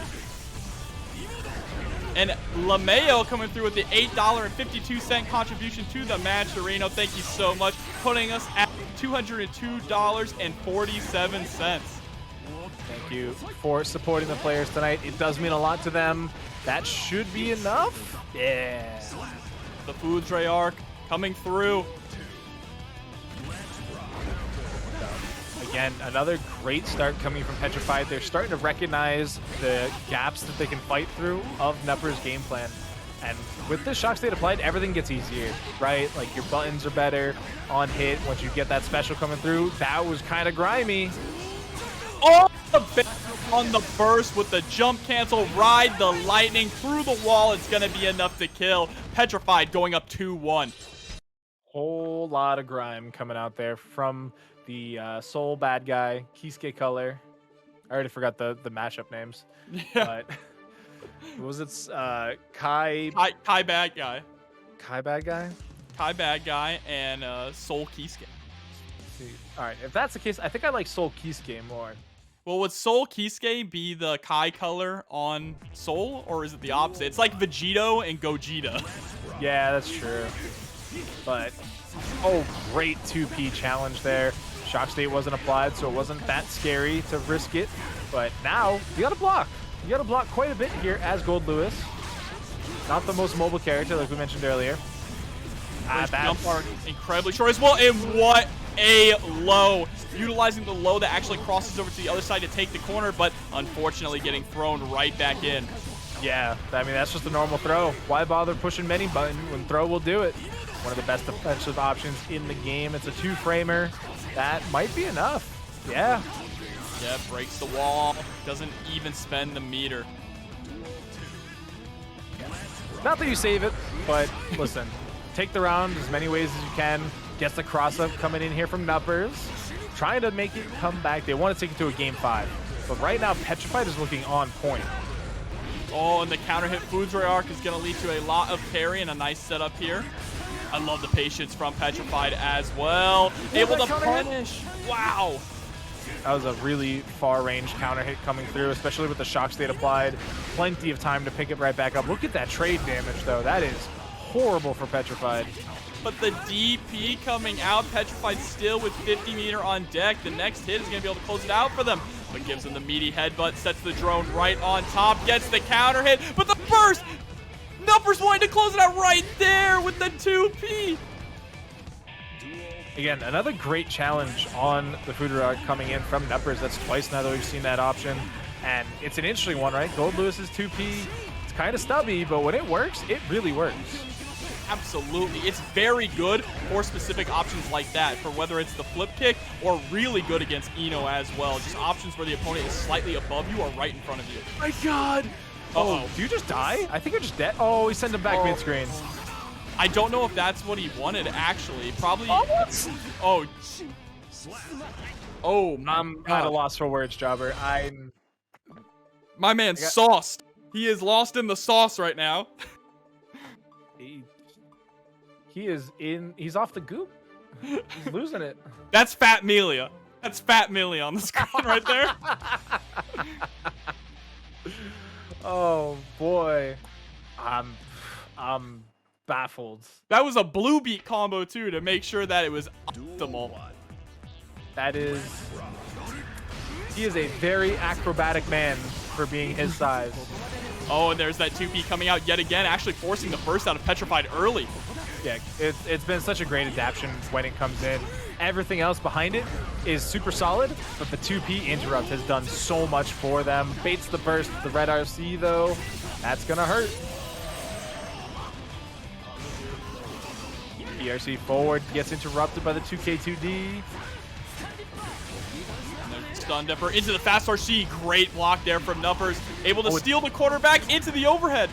Yeah, that's a lot going right here. Nupperz gets the setup. What's going to be the option? Oh, he just gets the raw hit. Oh, we're down churning. with the system. Yeah, we got the churn edition too. Pop that eyeglass out. Grab another one from the closet. Set point now for Nupperz. Didn't even have to turn that either. No. That was just hateful at the end of the day. Oh no, that is... Listen, the 2P was working great for you, Nupperz. Don't mix it up now. Oh, and the stun dipper doing so much work in this matchup for Petrafied. Like you said, Goldlewis is a pretty slow boy, so once you see him start running forward, you can just react with that stun dipper if you have the meter. Oh, that stun dipper wasn't protected by an RC. Does get mixed up there. Ba, ba, ba, ba. All right, what's the mix? Sets up the drone again, goes over. That's gonna hit. All right, final game, final round now in this set. This could go either way. I honestly don't know who's gonna take this. Oh my God, what a start. Burst is available for both players now. You have to spend it. Oh, the JD! The God button coming through here for the Goldlewis Dickinson Nupperz, just doing everything they can to close it out here. Shock state applied. The walk blocks though, look at that. It's so tight. Oh, that was not great. They tried to set up the drone, but they were right behind him. Oh, the throw attempt! Could that be the end? No, it's not. I lied. I keep forgetting how short these combos are. BRC, yeah. We go. Nupperz able to close it out in a final game, final round situation. Incredible stuff. Goldlewis making it to top 8 winners side. Nupperz, don't do that though. They're gonna nerf our character. Match here in our top 24. So we saw SQ a little bit earlier winning out the match against a Testament. This time, Nagoriyuki, a little bit of a tougher sell, I'll say.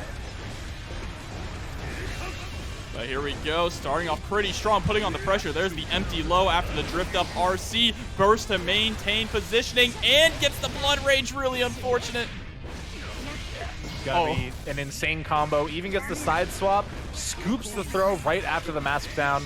BRC just trying to buy space, but nice little jump out coming in from SQ. Now they get to run their game. Oh, why are you doing clone right there?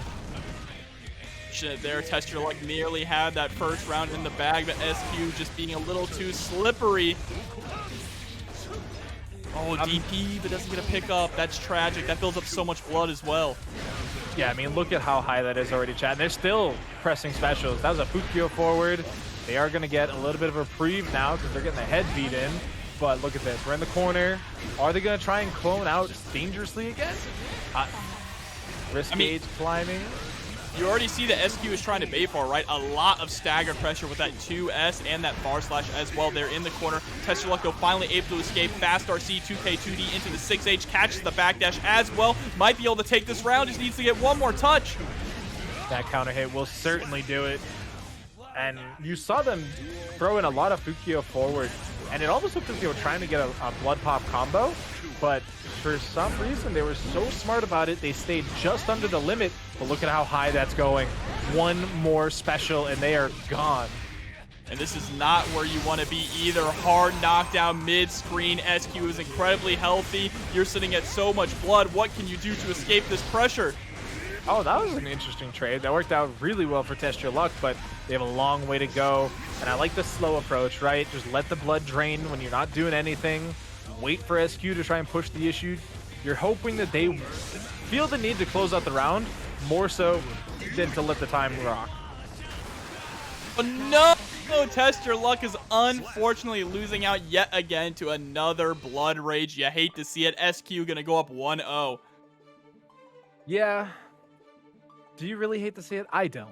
Yeah, look, I like Testyourluck, right? Testyourluck is a homie. That's fair. I'm really tired of seeing Nagoriyuki everywhere. I mean, he is a incredible character. Bonkers character, look, honestly. If Slayer comes out, I feel like a lot of Nagoriyuki players might make the swap to Slayer. Hear me out, Daisuke. Just put my man in the game, okay? I don't even want to combo a Power Bunker. I just want you to go straight through the wall. Just end this round right now, right here. One move. Oh my god, that is a huge opener there. Gets a couple close slashes and still gets the pickup right afterwards. Testyourluck is speed running this round. That should almost be, it is enough. Absolutely enough there. And yeah, like you said, speed running at any percent, going straight into the next round. Fukio backwards, actually creating a little bit of space.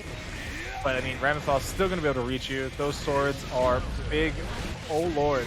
And look at that. Going to get the nice combo. Gets the punish, tempt, gold burst successful that time for Testyourluck. Let's see what they can get done with it. Goes for the high, low grab mix. That was a smart PRC.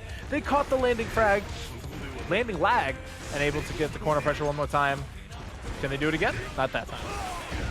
But trying to chase down with the Beyblade, though, but SQ is ready for it with the JS punish. Lockdown in the corner with the swords. What is Testyourluck going to do here? Oh, baked up the burst as well, and gets the punish. Testyourluck answering back, tying this up 1-1. So smart. So incredibly smart. The Fukio out was honestly perfect in its own right, but then the immediate burst coming out from SQ just wanted to not be where they were. And unfortunately for them, the sword of Nagoriyuki hits you from that far away. Yeah, I actually really love this matchup, to be honest. It's so fun to watch. This is a really good one because it's two top tier characters, I'll say. I'll give Ramlethal that. It's two top tier characters with really good options in 90% of the game's play states, right? Like you'll be hard pressed to find a point in a match where both of these characters are like, I hate this. Here we go. 2K. Oh, that was so smart. Yeah. Oh. That was... Whoa, excuse me, hold on. Was that Kara super? All right, SQ has the execution on deck. I believe so. And it was so smart to check the Fukio with the 2K. And now we're back into this P2 corner. Great jump, though, coming in from Testyourluck. Can they get further away from this corner, though? That is the question. The answer is yes. Pushing all the way back to the other corner now. YRC to stay safe. Oh, and there we go. 2H. What a So great good. anti-air. I love 2H. I'm glad they nerfed it, yeah. Shades of Slayer 6P. Speaking of 6P, able to get the pickup combo right after that coming through. Doesn't get the wall break. They thought they had the sword, but they were wrong. And now here's the chance for Testyourluck to make a comeback. Tries to do a jump back. JS is forced to spend their burst to stay alive, though. And you saw the whiff come there from Testyourluck, and it looked like SQ wanted to punish, but they were actually not quick enough, and so they got counter hit themselves. Yes, we understand SQ is in the room. Try. We're watching it right now. I love how that's my favorite glitch that they still haven't fixed. Oh, the jump over. Yeah, 5K, gonna get the RC. Oh, I think you're dead. Wall break? Yep. Yeah, okay. I didn't know how close we were to that point, and I was like, the guts is kind of high, but yeah, wall break will definitely do that to you. Oh, great air grab. Keeps the corner control, keeps the pressure applied. Oh, they were trying to bait something out that time, but first keeps them in the corner for the tempo. They actually got hit. Oh, no. Oh, and the DP should be able to close this out. 6H, the decapitation. Testyourluck going up 2-1 here over SQ. One more game to make it a top 8. That was so brutal for SQ, too, because they actually got hit on the mix-up attempt. Like, right before that red RC came through, they got hit, but it was the up-drift RC going for that high-low grab mix that Nagoriyukis are really loving right now. And at that point, you just JD, and the rest is history. And it does so much damage, because there's no scaling on red RC anymore. Here we go. This could be the final round. And yeah, that no scaling on RC is such a massive fundamental change to the game. I'm still questioning Daisuke's vision on that one, honestly, but we get the vampiric touch coming through. Look at that blood gauge just hovering, except now it's going the opposite direction. Now it's speeding up. Okay, goes for the empty jump straight into the close slash. There's the throw in the corner. 2K2D. Chop your head off as well. An execution right now from Testyourluck. Now it's set point. Yeah, that was, again, Speedrun City. We'll be seeing that on GDQ next time? They're coming up on one soon. But look at that blood rage. It is so incredibly high. Burst out. But the slow approach coming in from Testyourluck, letting that blood do its thing. With so many counter hits, that's not a great look, I gotta be honest with you. And now locked on in the corner and has to hold on to this sword pressure. What's the answer going to be to escape? They do have meter to work with. Might not get the chance. Oh, we got one more mix-up. One more attempt to break out. One more attempt. There it is. 100 tension. What's the option? DRC close slash. And there's the throw from SQ. All right, able to take a round here. Not quite out of it yet, but still set point now for Testyourluck. Oh, that was so good. The Fukio backwards has literally been every round start for Testyourluck, and they've gone into a different option almost every time. Oh, combos into the Blood Rage there after the fast RC from the throw. And then they still get the hit. Oh my god. You please stop running into that.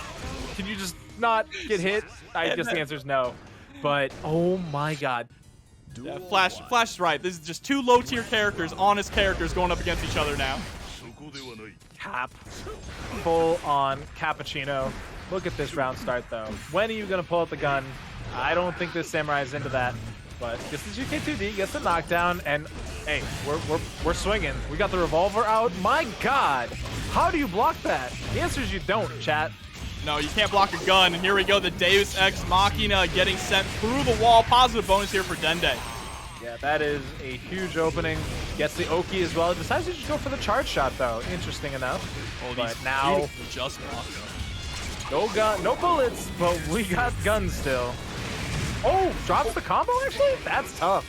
YRC giving Hotashi a chance. Oh, he tries to go for the Fukio forward into the Beyblade, but it wasn't quick enough there. Dende taking the first round. And starting off round 2 exactly the same with that far slash. Yeah, I mean, the changes to the momentum on the Beyblade still weren't enough. That's because bullets are quite fast, chat. I don't know if you know this or not. But they are... They're 5 frames fast, to be specific. Yeah. I keep calling Happy Chaos a hit scan character, and I feel like every time I'm proven right. Oh, and there we go. That time is actually landing the Deus Ex Machina. Gonna get the hard knockdown, roll forward, trying to create some pressure. Burst on the YRC, actually. They do not want to give up any of their momentum here in the corner. Nope. Even going to be able to go ahead and check the Hotashi's Fukio forward there with the 2S. And goes to the wall again. Man, Hotashi going to be looking like Swiss cheese by the end of this game. There's the combo straight into the Blood Rage. Has 50 meter. Don't press anything, Dende, I beg you. Fukio forward into the Beyblade, but you still got to block. This isn't... You didn't do the one thing you needed to do. No. You can only block for so long. They spent $60 to press buttons, all right, not to block in the corner. And unfortunately, they're going to get sent into the corner again. Hotashi not breaking the wall. Now going to break it with the 6H this time. Listen, I know you didn't pay $60 to block, but your other option is just die. Like, Hotashi's not arguing with you. They will take you for all your life. Those are your options right now, Dende. Dende said, I'll take those chances. Great backdash there into the 2S. See, doesn't want to block at all. Just goes for the backdash. Is still able to keep the pressure on, even though Hotashi got the IBFD. Step through the wall with the 6S. I like that they saved the meter, right? You don't know when they're going to have to YRC. The PRC this time was successful, and then just in time comes out the Deus Ex Machina, and that is enough to... That was only game 1. Chat, that was only game 1. There's still so much of this game remaining. Look, I thought Dende was supposed to be a healer, okay? The healer of the team, not killing people like this. Listen, if you throw those Senzu beans hard enough, I'm sure they do damage. That gun's just full of Senzu beans. Yeah, I honestly, like, listen, my tag has been around for a long time, back in the Halo 2 days, and like when you run around with the medic symbol in Halo 2 back then, people be like, oh, heal me, and then you just TK them and they come back with full HP. Like that's true. That's what we're seeing here from Dende. That is true. Does that tag, you're talking about old FPSs, does that come from the TF2 days? No, no, listen, dang. I wasn't a computer gamer back then. I was Xbox the whole way through. All right, respectable though. But here we go, jumping straight into game number 2. Oh, it's the same starter. It's every time. It's gonna work out apparently. Dende getting the nice sequence here to K2D into just whatever this is. Takes the wall, did not have the tension to go into the overdrive though. Oh, what? Pause. As it now, if they so please, are they going to send Hotashi through the wall? Yes, they are. Reload the bullets as well. And yeah, Dende has been starting off round start with bar slash every single time. And the fact that they're actually challenging Nagoriyuki at round start consistently is kind of... Oh! Out of focus! Okay. Out of focus, fumbling the gun. But I was going to say, yeah, it's scary to challenge Nagoriyuki there at round start, but now Hotashi gets the chance to make this comeback here. Again. Dende has 100 meter, but how are you going to spend it if you don't get the opportunity? We'll find out next wall. BRC backward. Oh, no. Don't even get the chance to burst. I love that. Immediately into the super. That is top-level caliber gameplay from Hotashi, why he is one of the best in the world. Yeah, listen, you don't get to keep the tension into the next round, chat.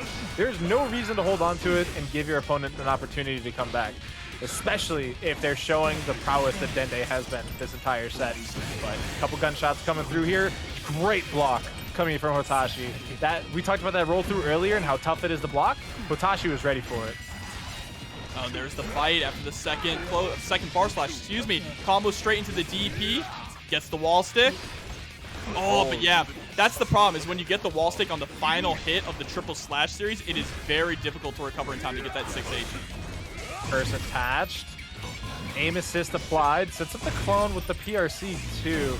Was really hoping to challenge something from Hotashi, but Hotashi's nice and patient. Why bother pressing buttons if you don't have to? Yeah, there we go. That 2S tying it up 1-1 now. I got a feeling this could go to game 5, Doctor. Yeah, we'll see once the opponent's connection clears up. Don't worry, chat. This isn't like the days of old. We're not going to lose spectator privileges.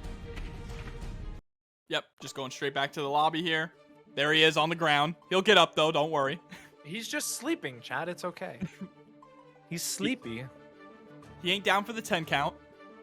I've actually, I don't know. Hold on. Maybe we can adjust to a 20 count just for Dende's sake. Now, maybe I'm just crazy, but I feel like if you mash the button, don't you get up faster? Or am I just crazy? Chat, please tell me. I say you might be bugging.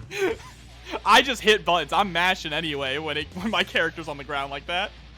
Jobbers out here thinking that the cabinet is just a stun lock, just trying to mash out a stun. I'm trying to play more games. Let me in. Yeah, they're telling me I'm crazy. Yeah, they're right. They're right. Nice crouch on the throw attempt there. Oh, the 5 dust is still safe because of gunshot. I'm not talking about in the match, chat. I'm talking about your avatar. I know that you can't mash to get up faster when you're knocked down in a match. They're thinking that you're trying to tech in the game. Oh no, big grab coming in from Hotashi and just... Alright, everything worked for Hotashi that round. They could do no wrong. Yeah, it is just looking so clean for them at the moment here. But Dende still has burst on deck. I mean, we've already seen Hotashi's willingness to keep it burst safe. And if you're doing combos like that, it is definitely a hard spot to find a burst opportunity. And when you look at the amount of damage that comes through from either sets of combos, like Dende is not having a good time. Oh, the PRC4 tries to go for the bite, but what a BRC backwards. Gonna get a side swap confirm as well. You are going through the wall. No! There you are. He Oh, wow. Dende recognizing that Hotashi was going to pop in the Blood Rage, so stopping the combo short to make sure they guaranteed the kill. What awareness there. Yeah, and even going for the wall stick before the Deus Ex, right? Like a lot of players there are just going right into the overdrive, right? You're like, I have the opportunity, I can't miss it, I'm gonna do it.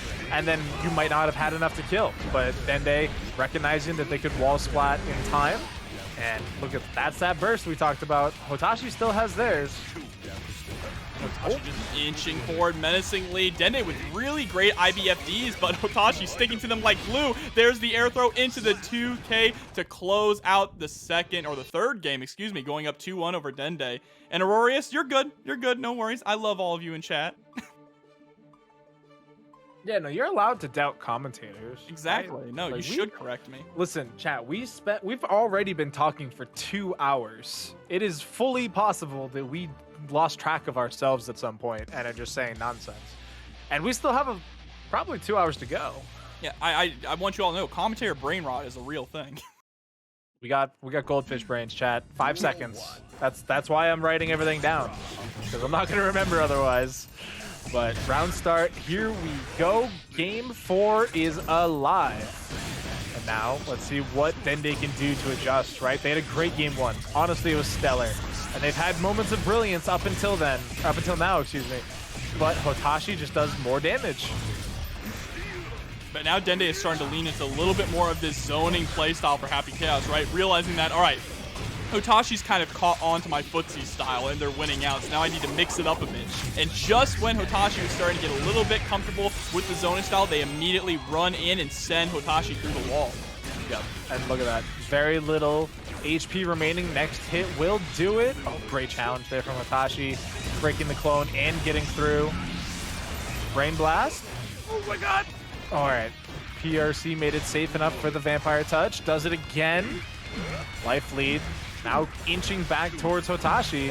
Oh my god, party time to the fullest extent of the phrase. Goes right in, the burst comes out and gets tossed. So unfortunate. I love the idea there from Hotashi. And then Dende just kicks him off the ground for a little disrespect. Yeah, I mean, Hotashi recognizing that they had the time because of the Vampire Bite to just throw out as many specials as they wanted. It almost worked out. They got the counter hit, close slash, and they were like one touch away from actually being able to close it out. And then all that blood came rushing back to their head, and they got lightheaded. Yeah, but now they have Hotashi back up against the wall again. Hotashi sitting on a full stick of butter, has a lot of meter to work with. There's the toss. Dende going for the BRC, but gets thrown, and that is going to be putting us here at set point now for Hotashi. Yeah, that was a bit risky from Dende, I will say. BRCing at the giant samurai that wants to murder your face. Can't say I'm a big fan, but got caught backdashing by the close slash. Air throw, scoops him from behind. JD with the fast RC as well. Okay, Hotashi playing out of his mind right now. Hotashi's ready to end it.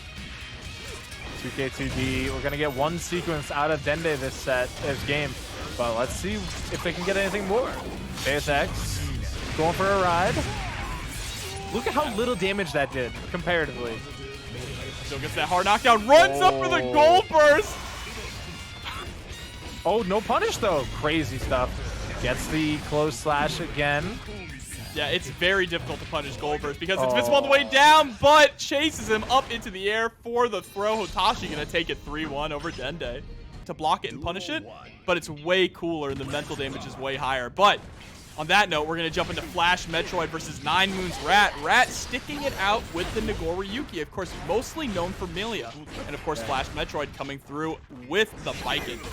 Yeah, gonna keep the Samurai story rolling as we do head into this one. And this is, again, another really interesting matchup because Baiken has a lot of great air tools, right? Being able to air Yozansen, the jump S is hugely good. Air Tatami can be problematic as well. Jump Dust is also insane.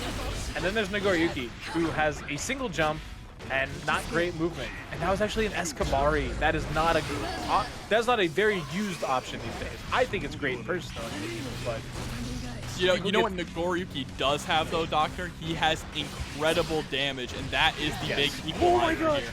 And once you get to that level 2 blood, your normals are like full screen. It's insane. Oh, but here's an answer there with a reversal super. Not going to be enough to kill, but going to put Flash Metroid in a better position. Goes for the full run-up throw. That's how you know Flash Metroid is a Kai player. That's how you know. Great start there from both players. Honestly, that round was a nail-biter. Let's see what we can get now that Rat has control of the corner. We're definitely going to the other side. Positive bonus as well for Rat. About to have a 100 meter really quick. Oh my god, it's insane. It's ridiculous. And the 2K is going to beat out the parry attempt there. A perfect coming out from Rat. And that bass is going wild in the background right now. Yeah, it's looking like the Kingdom Hearts world in the background. Looking for all the doors to the hearts of the princesses. Oh my god, what was that? That's filthy. Yeah, that Yozansen. All right, not the biggest punish. You're still in this game. That was not one of those 80% punishes that we can see a lot of the times.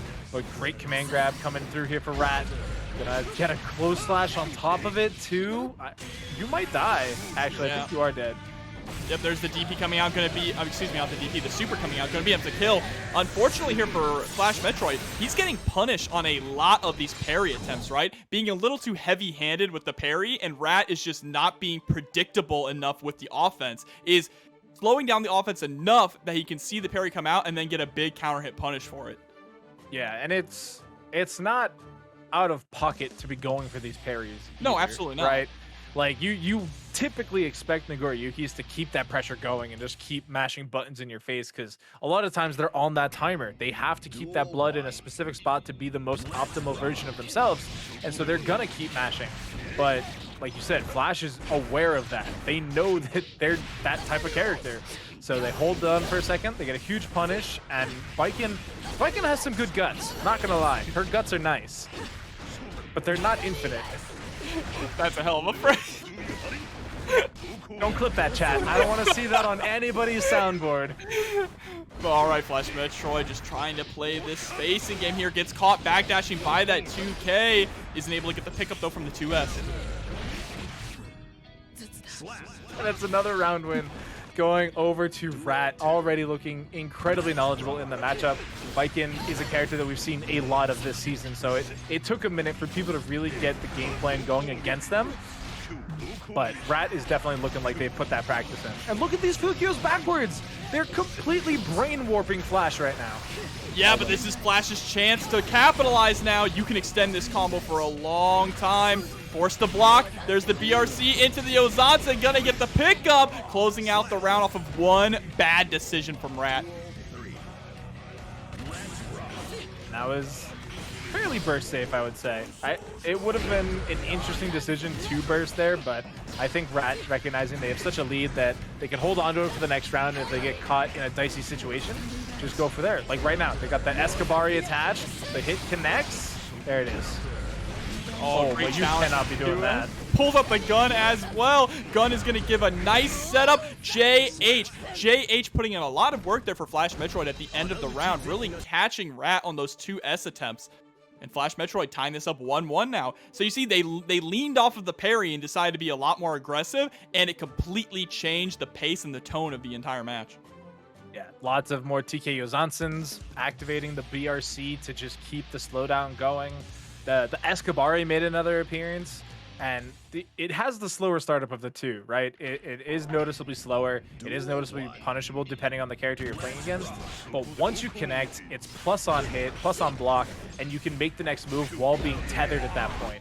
So people, I think, in a way overestimate Escabari, which is good in and of itself. But sometimes if you just slip that Escabari in when your opponent's not expecting it, then you get to run the Baiken mix that you can get away with.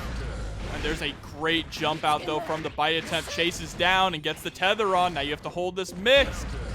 Oh, but a 6P! This is the other side of that coin, where you tether your opponent and they get the counter hit, and all of a sudden you're in for a world of hurt. Yeah, sometimes the opponent will just say, I'm not trapped in here with you. You're trapped in here with me. And Nago is definitely one of those characters. Nago hurts, and if you can keep, being brought back into the fold by them, they're going to make sure you are punished for it. That was almost scary. But there's the bite straight into the RC. Rat taking the round with a well-placed 6H. Rat looking really strong so far, and just dash up 2K, 2P. Interesting. Oh, there's that 2S you were talking about, though. Still challenging the approach from Baiken. And, Baiken's air options are great, but if you're just negated from being in the air by close slash or 2H or any of these other Nago options, it drastically changes the game plan. Like, look at that. You're speaking so many options in the power. I'm kind of jealous. Oh, but there's the gunshot coming out for the whiff punish. Guess it's a Tommy Matt. What? No. Chat. Yeah, that move has a lot of active frames hanging out there for a while. It looks like FlashMetroid maybe threw out I don't know if it was trying to go for the air tatami or maybe a JS. Probably air tatami at that range. Unfortunately, getting clipped by the very last active frames of the 2H, and that's going to put Rat up 2-1. 7 active frames on that one, chat. That felt like forever. Yeah, it did feel like forever. Like, I thought that they were safe, they were moving forward with their lives, and all of a sudden, that graffiti charge from when they were a kid caught up with them. Oh, go next. GG's. We'll see you in the next rounds. Tragic burst gets clipped by the close slash as well. We're going through the wall. A positive bonus for Rat, but there comes the blood rage, and this could turn it all around. Just like that, it's evened up. Yep, but the bar stopped. The Tommy guy should actually hit. Oh, I didn't believe in that either. Flash, it's okay. It didn't work last time. Why would it work this time? Can it kill? I think you do. Yep, spending all of that blood to try and get the kill, but the 6K is going to do it, stomping on the toes. That was the American reset, right? You expect the combo to go all the way home, and it just stopped right at the doorstop. But great spacing from Rat again, catching the roll forward attempt from Flash. That was another Escobari, I believe. I missed the one frame I saw it. Oh, that's huge. Yep, run up 2H going to lead to some massive damage here. One of Baiken's best starters tries to go for the cross-up Yo Johnson, but Rat was ready for it. Oh no, another huge starter coming through from Rat. This is going to hurt. It should break the wall too, so it's last chance, last dance coming through for FlashMetroid. You have to hold all this pressure, but on the flip side, Flash does have 100 meter. This is still possible. Pulls out the gun. There's the gunshot. Able to swap sides as well. Too far away, though, for the Kabari. Oh, no. The air throw again. They can't keep getting away with it. The Nagoriyuki players have one option, and it's always air throw. You know what? I thought Axel had the most anti-airs in the game, but apparently Nagoriyukis are the best at anti-airing. That's what tonight has been teaching me so far. No, this should be sick. Leo's definitely a little more honest this season. Yes. People might not want to accept that, but it's kind of true. But he's just so fun to watch, just in general. Like, they did buff his cross-through, too. Like, that is one thing. They added it so that you can now cross people up in the corner, which is slightly less, whatever the word you said was, because I already forgot in my goldfish brain. But, yeah, the flash kicks obviously are, you know, different. Right, wow, using the guard point there just to lock SQ in the corner. A little bit of a delayed throw. Covering themselves, the PRC. Okay, Razzo just leaning into this strike throw game, and honestly, it is working so well to start this off. Yeah, I think you kind of have to, once you get to that you know, corner control. If you're mid-screen like this, it can definitely be kind of tough for the Leo to get anything going, because Ramlethal is going to be outranging you. If she can walk you down to this corner like we're seeing SQ do right now, you are going to have to deal with that sword mix in the corner. And I'm not sure Leo has the bestest options there. Does have a great option here to go through the wall. Positive bonus, Oki. What's the mix? It's going to be a run up low with the 2S, but it's going to catch with the honest mids, and that's going to be game 1 going to Intel Razzo. Razzo just annihilated HP bars that round. And that's the fun thing about Guilty Gear. If you are on point and you got combos down and you get that one itty bitty counter hit that you've been fishing for so long, you're gonna kill people. You're just gonna die. Absolutely, and here we go, jumping right into game number 2. Chat, I hope you guys are having a good time. While you're watching the games, be sure to head over to Matcherino, !Matcherino in the chat, and take a look at that pot bonus. The codes are all used, but those sponsor quests are limitless. Just like the mix-up coming from this Leo is never ending, sending him through the wall. Yep, the pizza cutter coming out, and that's going to be a hard knockdown. Razzo starting off game number 2 just as strong as game number 1. Bah, bah, bah. Are you dead? You're dead. Yeah, just such great stagger pressure there right at the end with that bar slash and that heavy slash. Taking a perfect as well. Anti-air 5P around start. Okay, Razzo. Listen, this Leo right now is looking like Super Saiyan 3 Goku. No eyebrows, only hair. No thoughts, only damage. Gonna be able to get the cross up there. Big damage into the overdrive. That should be enough to close it out as well. 2 perfects in a row from Razzo. That's a speed run, all right? We didn't even get to the chorus in Ramlethal's theme. All right, hold on. Maybe this character's not honest at all, actually. This character has a lot of grime. It's kind of wild. It's just that, again, they're not as good as like the tippity top tiers, and I like that Guilty Gear isn't so locked into their tier lists, right? Like, you can look at characters like Faust and Leo and Anji and Axel, and they're not the bestest of the best, but they all do different things, and they're all playable, and if you put in the time, you can have fun with it. SQ, though, certainly not having fun this set. Yeah, not at all. They really need to figure out how to get, honestly, anything going, because they're losing so much in neutral. Razzo is doing so much work with just a lot of staggered pressure. Not anything really too crazy, right?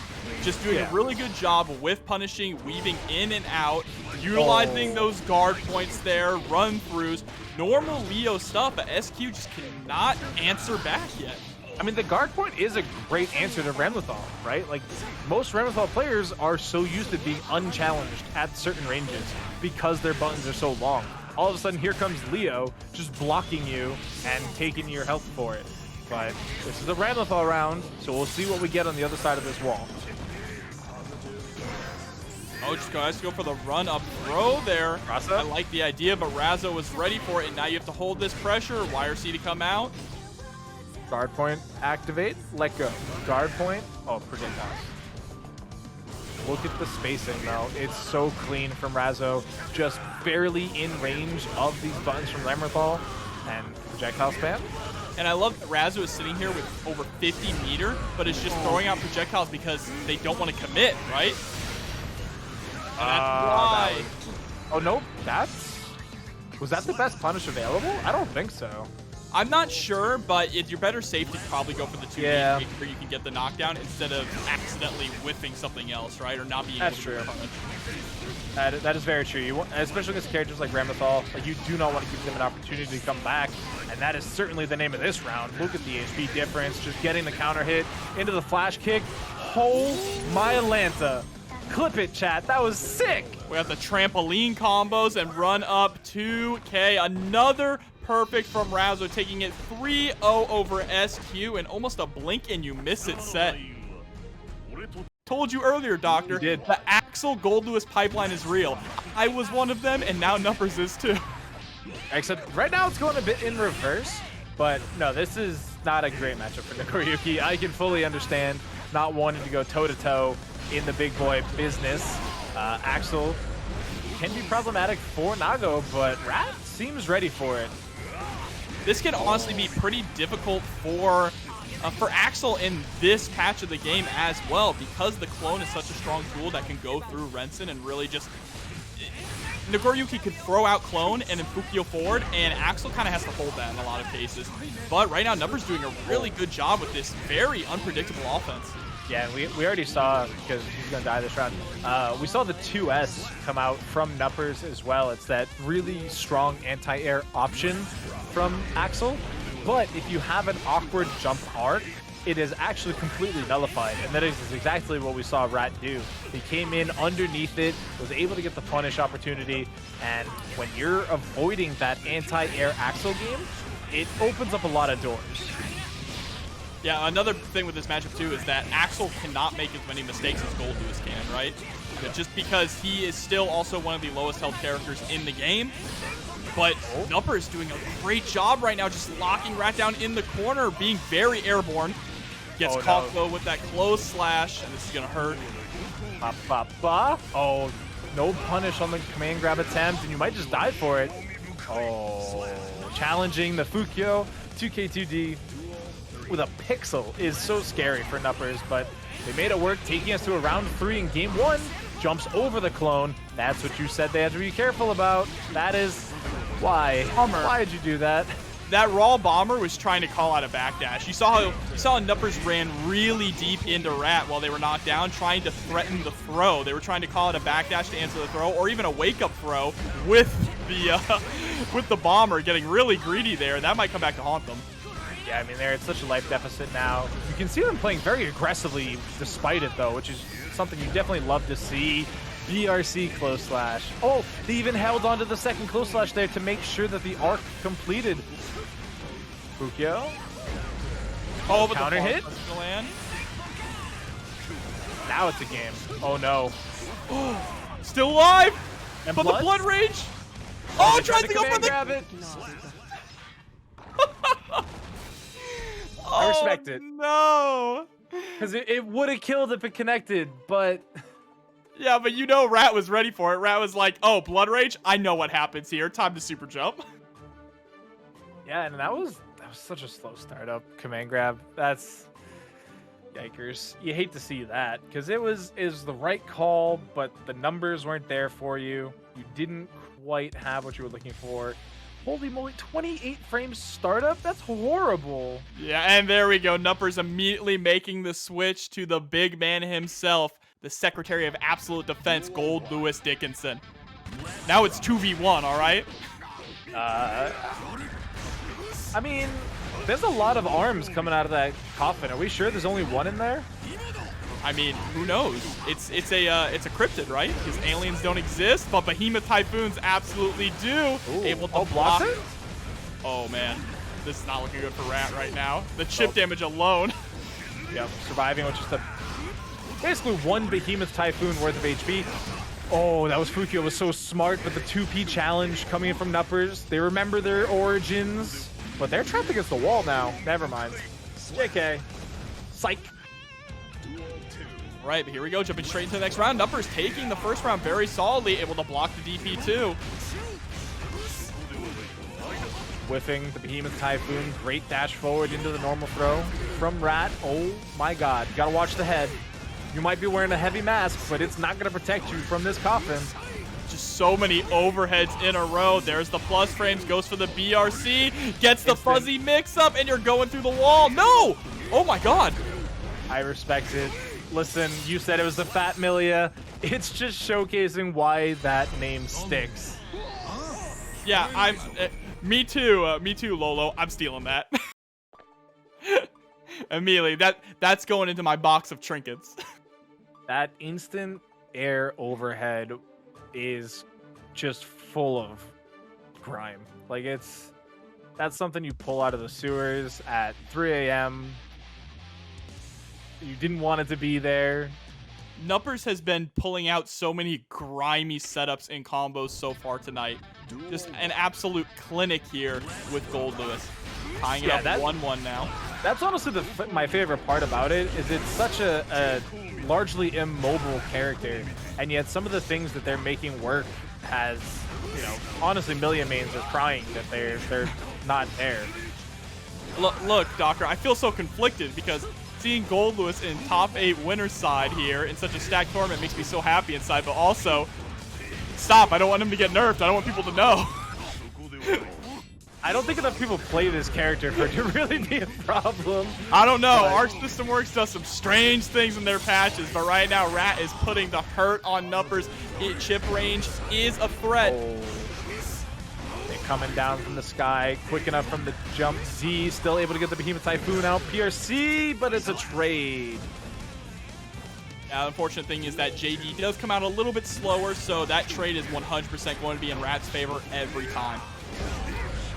That's not great either. Look at the damage. There's no guts saving Goldlewis there. That is just all damage. Again, just interrupting through the drone, and that is Nagoriyuki privilege. How many other characters in this game can just swipe through the drone? I mean, there you go. You see it right there. Rat going up 2-1 now against Nupperz. This is a very back and forth set so far. Yeah, I mean, even with the character swap, there's a lot that Rat is doing right, and it's up to Nupperz to adjust. And we've seen that they did it, right? Like, they were able to control the earlier set up against Petrafied and, you know, make the adjustments, adding in that 2P to beat out the arc. But, you know, Nagoriyuki doesn't have a similar trait like that. Like, they don't have a very predictable move that just comes flying at you.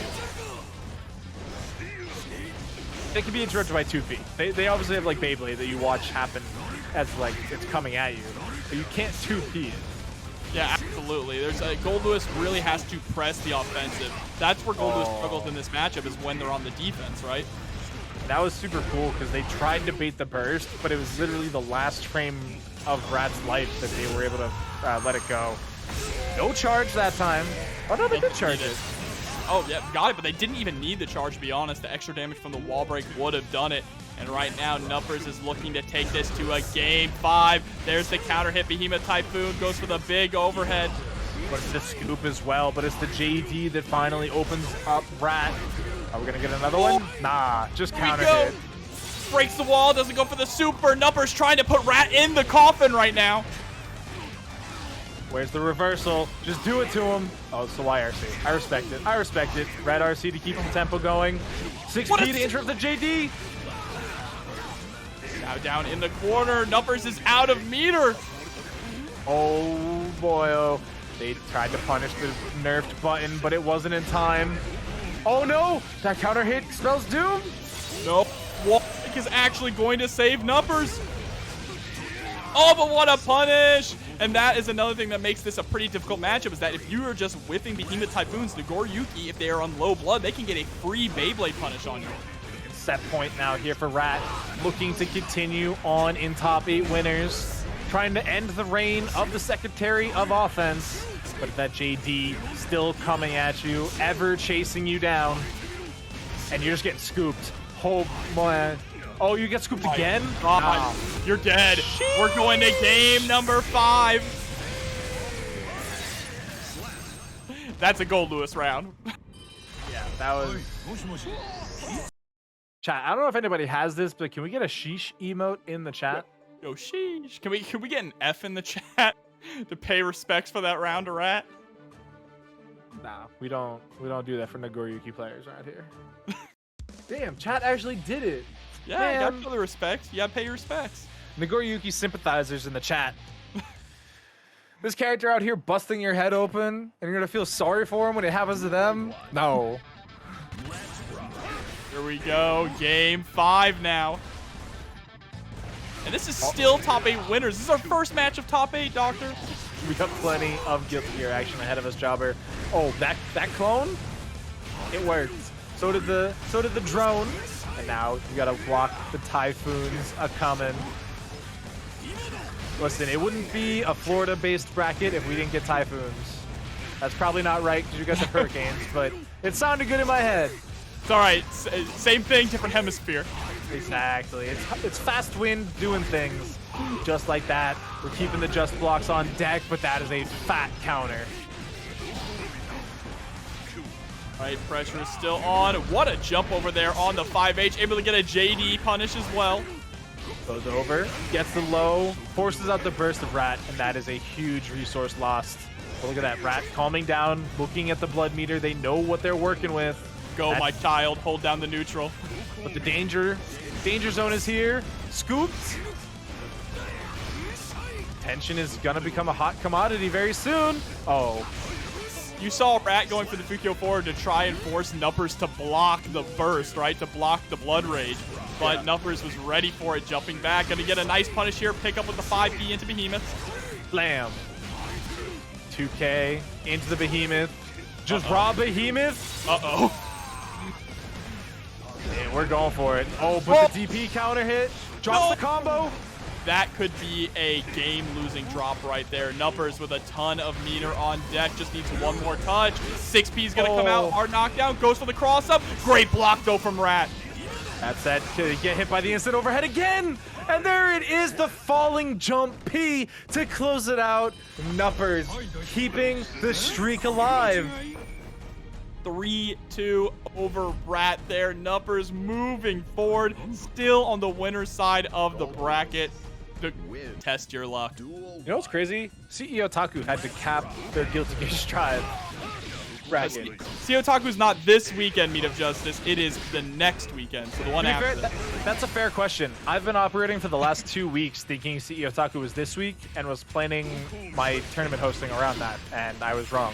So it's tough out here. Time is a construct. I fully understand, chat.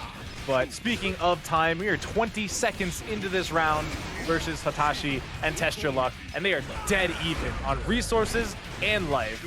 And burst as well. Both of them spending their burst in the first round. Wants to get that early momentum swinging in his favor. Hotashi gets the throw into the 2K, but Testyourluck immediately waking up with Far Slash. Gets the bite as well. Should be able to close this out. No. Oh, no. Okay. Right, they do eventually. They keep it together long enough to get the 2K 5D, which isn't a true combo, but they got it anyway.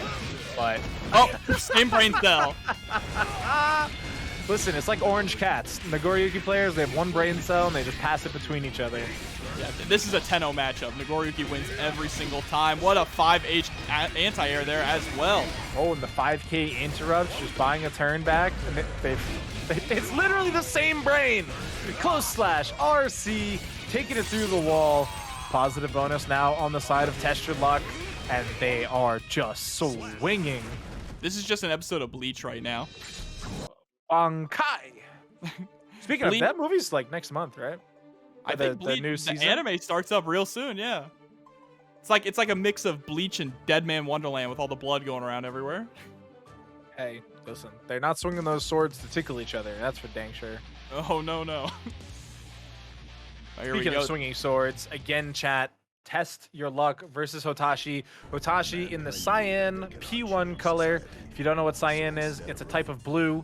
And then Testyourluck there on the P2 side in the white. Although that's definitely much more aqua, I would say. I just call it mint.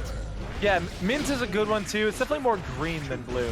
I could even see turquoise if, you know, you're a little not great with colors. But that's a great start for Testyourluck, in all honesty. Very but great it's coming start. right back.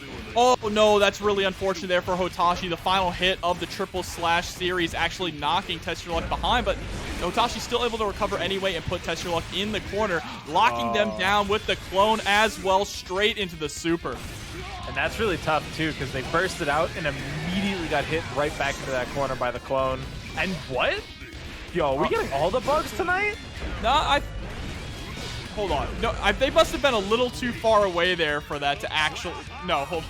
He was stuck to the wall, Jobber. Did he RC? Did he RC? I looked away for a second. Chat. He just... Chat, what happened? Help me.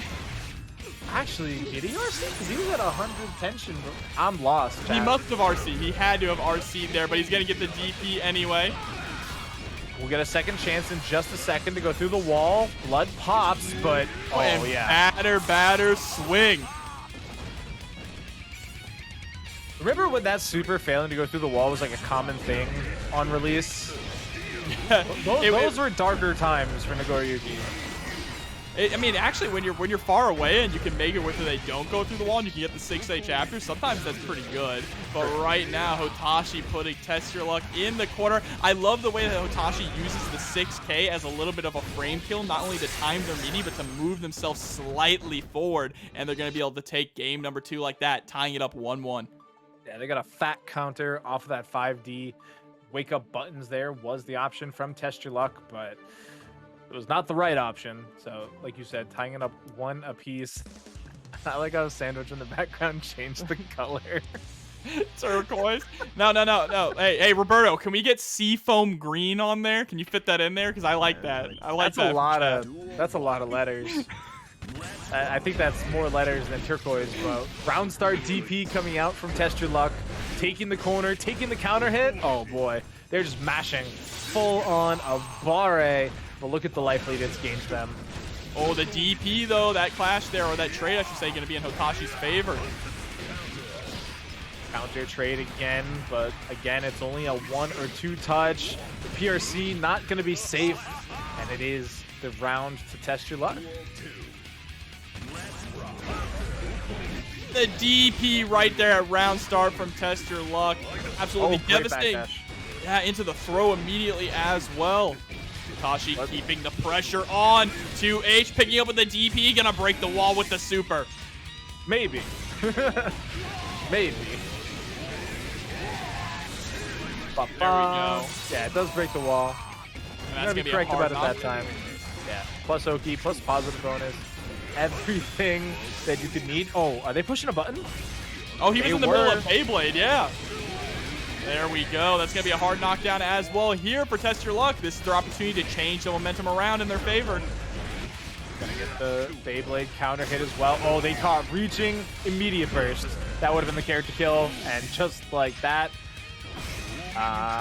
there wasn't any burst, but why even bother? Just take the kill. Exactly, going straight into the super.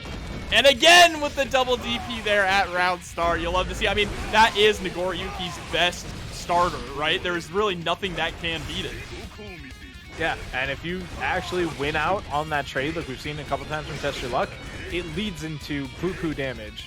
Like, you are so willing, because the trade doesn't leave you in a negative spot, right? Like, it knocks you both down.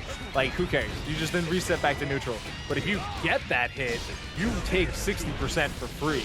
And that wasn't enough, but then it was. Testyourluck taking the 2-1 lead. Yeah, Lady Luck is on Testyourluck's side tonight. Only needs one more game to send Hotashi down to losers. But you know Hotashi is not going to make that easy.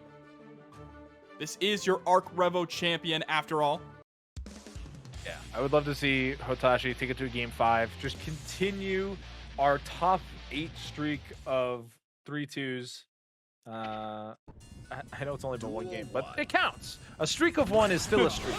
I mean, that is absolutely true.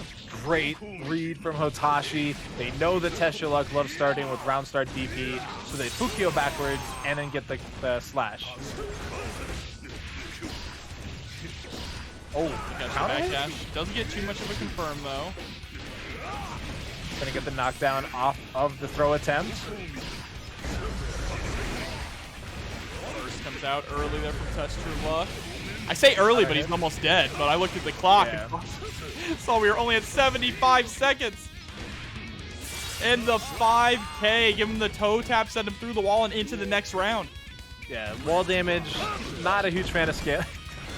That's 3 times. That's 3 times so far. Listen, just let them have their fun. But yeah, wall damage doesn't particularly care about your scaling in a combo, so we did see it being enough to get the kill there. Went for the air buttons. Oh, just enough space to Beyblade forward. Hotashi with the hero burst, actually. Very surprised to see that. That's unfortunate. They're going to lose their burst and lose the round, and now it is set point for Testyourluck. Again, punishing that round start DP attempt. Just mashing close slash, right?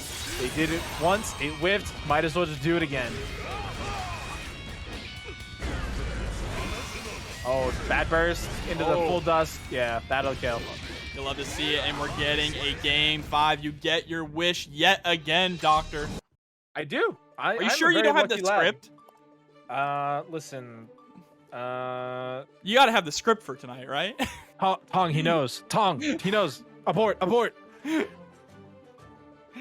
Oh my goodness, here we go. Game 5 in the Nagoriyuki mirror match. Look at that, level 5,327. Hotashi is definitely what we would call a gamer. But chat, freshmen, we've seen a lot of Nagoriyuki, but it's a lot of repeat customers, honestly. I think we've had 3 total players, but we've seen them all about it like 6 or 7 times total. And they are all in top 8. Are they? Young LZ made it to top 8? Well, Rat is in top 8, so I know there's at least 3. Oh, so we've seen 4 Nagoriyuki players then. Yes, but we have 3 of them currently in top 8, and they all were on winner's side top 8s, which is why you've seen so much right now. But here we go, Hotashi not going to be able to close out the round with his super, but is in a very strong position to put himself at set point. Yeah, literally one touch, and Fukio clone is going to be enough to do it. Set point now for Hotashi, who's looking to make a bit of a comeback here in this winner's side set. Great challenge. And that challenge was because of the just block. Hotashi able to get the just block on the second hit of that far slash. Oh, great challenge on the jump attempt from Testyourluck. Again, just getting the button connects. Gets the burst. Oh, that's a huge counter hit. Look at that damage, chat. Oh, the Fukio back wasn't enough to dodge out on the blood, though. Well, no, but Hotashi is now sitting at a pixel of health. Fukio's forward and gets hit by the clone. This is final game, final round, chat. Put some ones if you want to see Hotashi win. Twos if Testyourluck. Don't let this opener sway your vote whatsoever. Testyourluck has a great round going for themselves. And they might actually be able to close it out here, honestly. No, they didn't get the wall break, but there it is with the counter hit. Far/, finishing it off with a perfect. Gonna move forward in top 8 winner's side. Doing this last week, and Razzo made them look like a fool. So we'll see how this matchup. How do you feel about this character matchup? Oh, I like it for Axel. As an Axel player, I've always found Leo to be a pretty manageable matchup, but it's not looking that way currently. No, this is when you get a lot of practice against a bad matchup, it just rolls in your favor. You know the things, you know the flowcharts. That tap dust might be enough to do it. It certainly is enough to do it. Yo, Axel is not a healthy boy. No, he is very squishy. Because he's on that British diet. But of beans and toast? Listen, that does not make for a fortitude boy. But look at this combo. Gonna be getting hit with the overhead as well. Oh yeah, it's set through the wall again. Tell me, Doctor, have you ever tried to put baked beans on top of toast with ketchup? It doesn't really stay on well in it. Oh my god. What? And there's the close slash to close out the first game with a perfect from Razzo. Yo, can we get like an investigation into whatever Jobber just said? I don't... Listen, kids watch this show, Jobber. Like, that's... Hey, don't ask me about British food, all right? Oh, I mean, you're not wrong, but like... Yikes. Well, actually, they don't put sugar in their ketchup, really. But no, it's still gross. Oh. But Razzo, Razzo just wants to be in grand finals. They're just trying to speedrun any percent this entire top 8 loser side. And looking at the matchups, I don't know who stops them, honestly, at this point. Like, they are looking untouchable. But the only person who actually sent them to losers was Nupperz, right? So Nupperz might be the only one who can stop them again because they are absolutely dominating right now. The burst finally comes out from Trevor, now trying to play the spacing game, but Razzo with the PRC after the dash forward there just to stay on Trevor like glue. Yep, even with the corpse hop, but far enough away that the counter doesn't actually activate, but it did block the damage and block the hit. Great throw tech coming in there from Trevor, just trying to stay alive. What's the sequence? Wall break. Good damage, good damage. No hard knock though, and that's important. I got hit. That was diabolical. I got hit, chat. What a diabolical mix-up. That's why I love Guilty Gear. It's for things like that. Here we go, 2H. What a punish there on the snail with the 2D. Basically the same mix-up again coming through after that BRC. Seems to be unblockable. Just hitting him with the knee. Just taking him through the wall. That was unfortunate that they needed to RC there, but I think they would have actually been able to hop off the wall had that not been used. So they'll get it back with the positive bonus, so it's not the end of the world. We'll get the bomb there at the end. Rainwater connects. Big damage. All right, Trevor still in this here. Has a ton of meter to work with. Goes for the OTG into the full run-up throw Axel special. I like it. Now, my question is, they were at 100 tension, right, on Trevor's side. Why did they not instigate the time stop? But one vision here I think would be pretty strong with how active Razzo is playing. And they obviously didn't use the tension for anything at the end of the day. The only thing I can really think of there is wanting to hold on to the tension as a threat, or just, you know, we're in a really high stakes situation here. Top 8 losers, maybe it didn't really appear like in their mind in the moment. But that just block. Wow. Absolutely insane, and follows it up with the throw punish as well. And now they have all this screen to work with. Huge W coming in here for Trevor. Gonna be able to get the wall splat as... Oh, no, they don't. That's very beneficial there, actually, for Trevor. Now they can... Well, actually, no, they would have gotten the kill with the wall splat. Yeah, We're kind of actually unfortunate here. Yeah, Bomber plus wall would have killed, but even the burst is not enough to save Razzo here in game 2. Yeah, I'm going to tie it up 1-1 now. In chat, giving us the lore that Razzo last night actually did lose to Axel's in bracket. So, Razzo trying to make a little bit of a run back, a redemption arc here in our top 8 loser side at TNS. Yeah, and I mean, Trevor is an absolutely goated Axel player. Like, we've seen them here in TNS previously. They always have a good showing, and it's with Axel, which is not a very common character anymore. So like, they are clearly putting in the work, putting in a good show, and taking players down that, I don't know, maybe you wouldn't expect. Oh, that cross-up was crazy. Great backdash though on the 2H attempt, gonna punish. Putting Razzo in the corner, now trying to lock him down. The flash comes through, great counter hit again. Look at this life lead. Forward throw, getting aggressive for once. Unfortunate for Razzo. Trevor was still stuck in block stun, so their throw unfortunately whiffed there. Now Trevor threatening to go up 2-1 here. And in pretty dominant fashion, too. Like, that round was in no way Razzo's to work with. This harassment, oh, puts Trevor right back into the corner, forcing the burst out. But you still got to approach again. That said, they get it successfully. We got loops. Goes for the overhead to Filthy, Filthy, Filthy. They take the round, not looking to let Trevor go up 2-1 that easily. And now they are just trading rounds back and forth here. Trevor opening up with a far slash, able to push Razzo back, and now Razzo's got to get through the movement tutorial. Yo, that was a good movement tutorial. I like that one. But he still got buttons coming down from the sky, and that's a lot of damage. And now you got to worry about this mix-up. Stage in the front. Yeah, going for the SBM. bump there. Oh, and Trevor just able to escape, getting tossed though mid-screen. There's the crossover, canceling immediately into super. I love it from Razzo. And it worked. And you know what? The going mid-screen thing there, it wasn't necessarily on purpose. Razzo was already in back turn stance, so it wasn't really much of an option. But they made the best of it. They were able to close out the round on another cross-up with a great cancel into the overdrive there. And now it's Razzo up 2-1. And the Trevor of game 2 kind of fell off in the later stages of that game 3.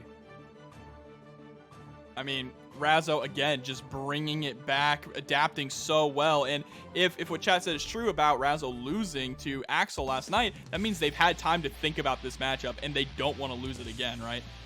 Especially now that they're in losers, right? Like, this is I mean, this isn't potentially. This is the last game of one of these two players here in tonight's bracket. And they're definitely looking at that matcherino being like, it can't be me. It's not my turn to go out. It's not my turn to go home. But either way, it's going to be somebody's. And Razzo definitely looking to make it Trevor's. So, gets a nice hit. Oh my god, this overhead was so vicious. He completely cleaned his clock. Already has the pressure in the corner as well. I love that backing up just a little bit, but gets clipped by the counter hit 2H. That's a really long counter hit, so it makes sense that it would connect, but oh, great chase down on the backdash attempt. 2K gonna work out, gets the overhead as well. What's the mix? It's just a corpse hop. Everybody expects it. Stays the same side. Razzo's looking pretty good. Trevor's last life to live now here. All their options have run out. They need to dig deep to survive this. Worst case scenario. And that's going to be... Oh, they actually do break the wall. I thought they were going to let him slump, but nope. I was going to say, they still chase down, and they burst the bait. And there it is with a perfect Razzo. What is with these sets ending with perfects tonight, Doctor? That wasn't a part of the script. I got nothing for you. That's just the players showing off, I think. These players are absolutely in results-based analysis. I mean, unfortunately, that's par course for Ramlethal in a lot of cases. But here we go, Daze versus MFCR.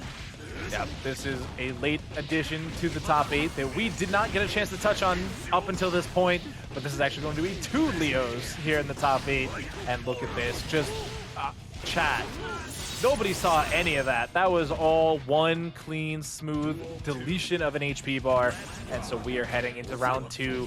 Run up, throw attempt from Daze. He gets successful, does it again. Just gonna keep doing it. Oh, doesn't do it that time, but you're still keeping pressure applied. Interesting that they're just willing to projectile trade, but smart stuff there from MFCR, opting into the heavy fireball. Trying to wait for a burst attempt. There it comes. Jump out is interrupted there by MFCR, and they're just keeping the pressure going. PRC, look at this, chat, lots of damage, gets the wall break. takes that positive bonus, and it's just going to keep running the game. Shock state applied. Going to get knocked down. Sets up the heavy stun edge as well. Oh, but the jump 2D. Filthy, grimy, dirty. MFCR is going to take game 1 in slimy fashion. That is a Nickelodeon slime fest right there. Yep, no Geos tonight. Sad to say. I think this is the first time we've actually seen Daze on stream. So I cannot answer you the question on if they're playing Kai all bracket. But they're playing it now. It's not going super great for them. But it's okay, because we get to see it on stream regardless. So MFCR just blocking the round start, gets the throw, sets up for potential mix with the Vapor Thrust. Cannot block. Gets the throw and sets up the stun edge. Keeping the pressure in the corner here, gets that JD, forcing the burst there out of MFCR. Yeah, that has been one of the bigger go-to option selects now for Kai players, is that jump H into the jump D. And they don't have to do the jump D, they just choose to do it if they want to. A little bit of harassment there with the 2P, but he eats a counter hit DP. That's the MFCR special. Does get back thrown into the corner once more, though. We got the 5P check from Daze, just trying to beat that option, which you've already seen from MFCR, going for the dive kick out of the sky. Oh, you're actually challenging that? Madness. Was too close there, you know, on the on the fireball. When you're a little too close on the fireball, Leo can definitely just throw out that 5K to get right in your face. Oh, no block on the stun edge. Oh, they didn't believe in the hit either? Oh, the air S there from Daze, gonna be able to steal that round away. And it was really tragic too, because MFCR actually had the 50 tension on the very first sequence they hit right towards the end there, so they could have canceled into the overdrive, and they just didn't, unfortunately. But they're making up for it this round. Very quickly through the wall we go. Oh, and they are sending it. Oh, tries to go for the throw, but the instant JD there from MFCR gets the RC. Are they gonna be able to close up the round? Yes, they will with the axe kick. Very clean round there from MFCR, looking to go up 2-0 in this series. Just honestly a huge momentum bringer, right? Like, that means that your opponent now has to win 3 games in a row. Absolutely, they have no room for mistakes, and there's a clean run through from MFCR, putting Daze in the corner, but Daze immediately DPing out. I respect it. Ooh, I really respect that JD to stagger in the air, though, but MFCR was ready for it with a 6P immediately into the pizza cutter. Doesn't bait the burst, but with such a life lead, they can manage to work with it a little bit, and as I say that, they get crushed from down high. What's the mix? That was filthy, but it didn't work. What that did. is... All right. What was that sequence, Doctor? What was that Spaghetti. DP? That DP, was that just like to make MFCR think, oh, hey, they DP'd, now I could punish, and then you just jump and hit them?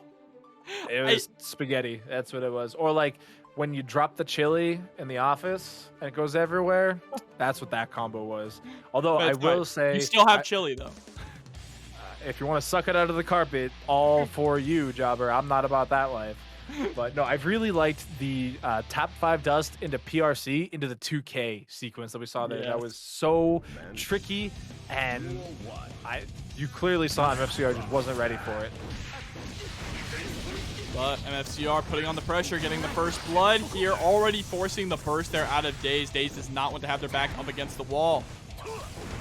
No, but even then, they just barely escape, and they might find themselves up against the wall sooner rather than later. But I like the Vapor Thrust. You cannot block in back turn. You can only go for the counter. And we haven't really seen that, you know, piped out here from MFCR. But honestly, I don't think they need it. Maybe they do. They're getting hit by these DPs in the corner a lot, right? When they're back turn, trying to put pressure on the... Wow, okay, beautiful air throw there from Daze. But when MFCR is back turn, trying to put pressure on Daze in the corner, Daze is just letting these DPs rip. And MFCR finally able to call out a DP and take a round for that.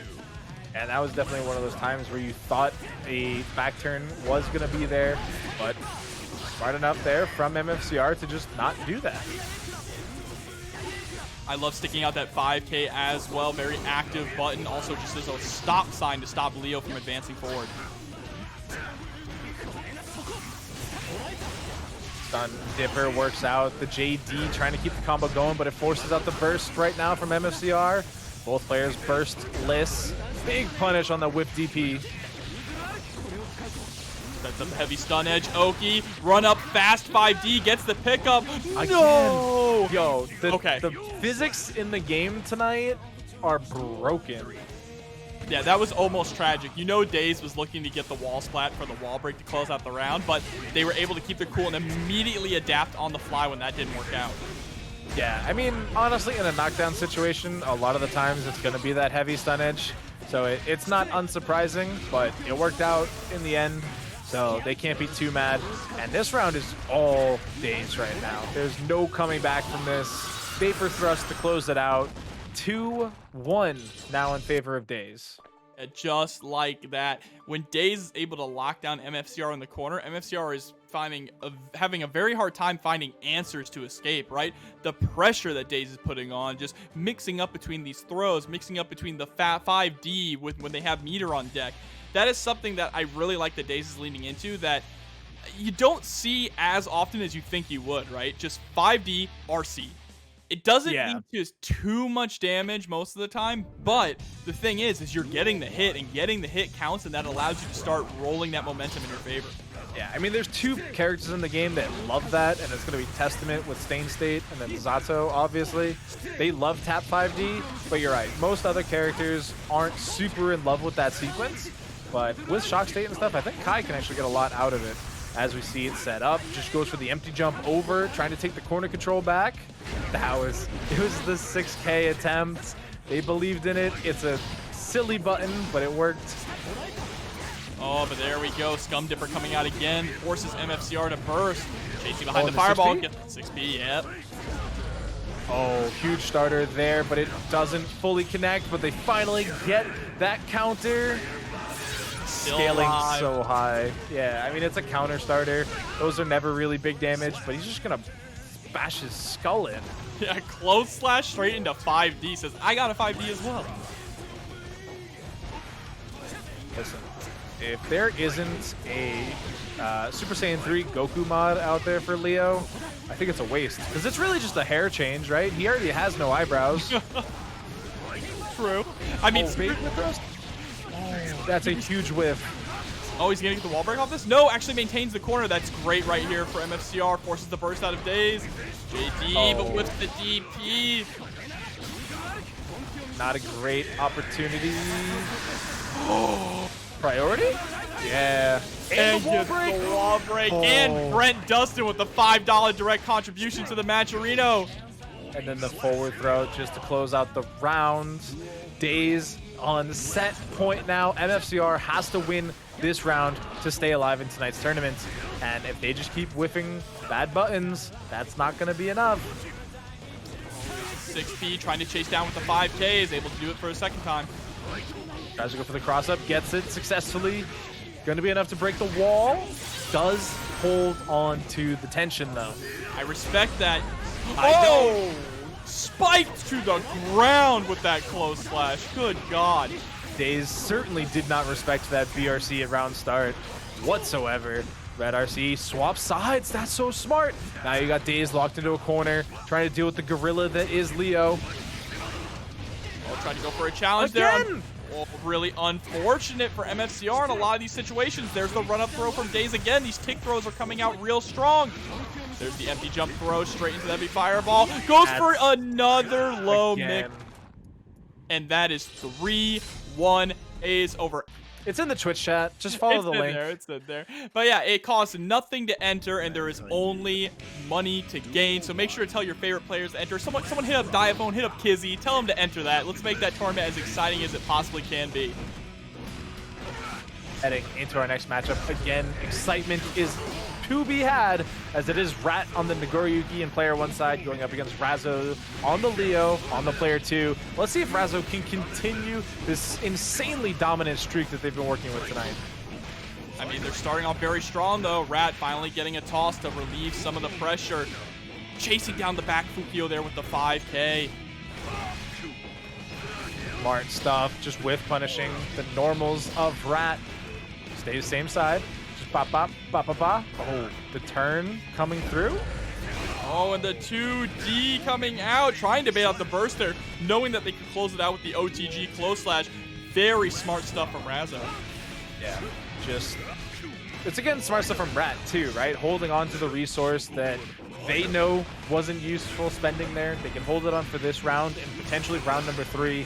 And I like that. Tempo, try to keep it on your side. Just keep it into the corner. Unfortunately, they get that huge counter hit. Harassing again with that back turn K. Gonna get the overhead immediately into the super. Won't kill, but that's gonna be a hard knockdown and positive bonus. And what can we get done with it? Red RC forward, pauses for a second, trying to get a counter hit. But it is Rats who gets the counter hit and gets the command grab. And now they get this blood drain coming through. They can spam their specials. Timeout is now, and they get the close slash counter hit.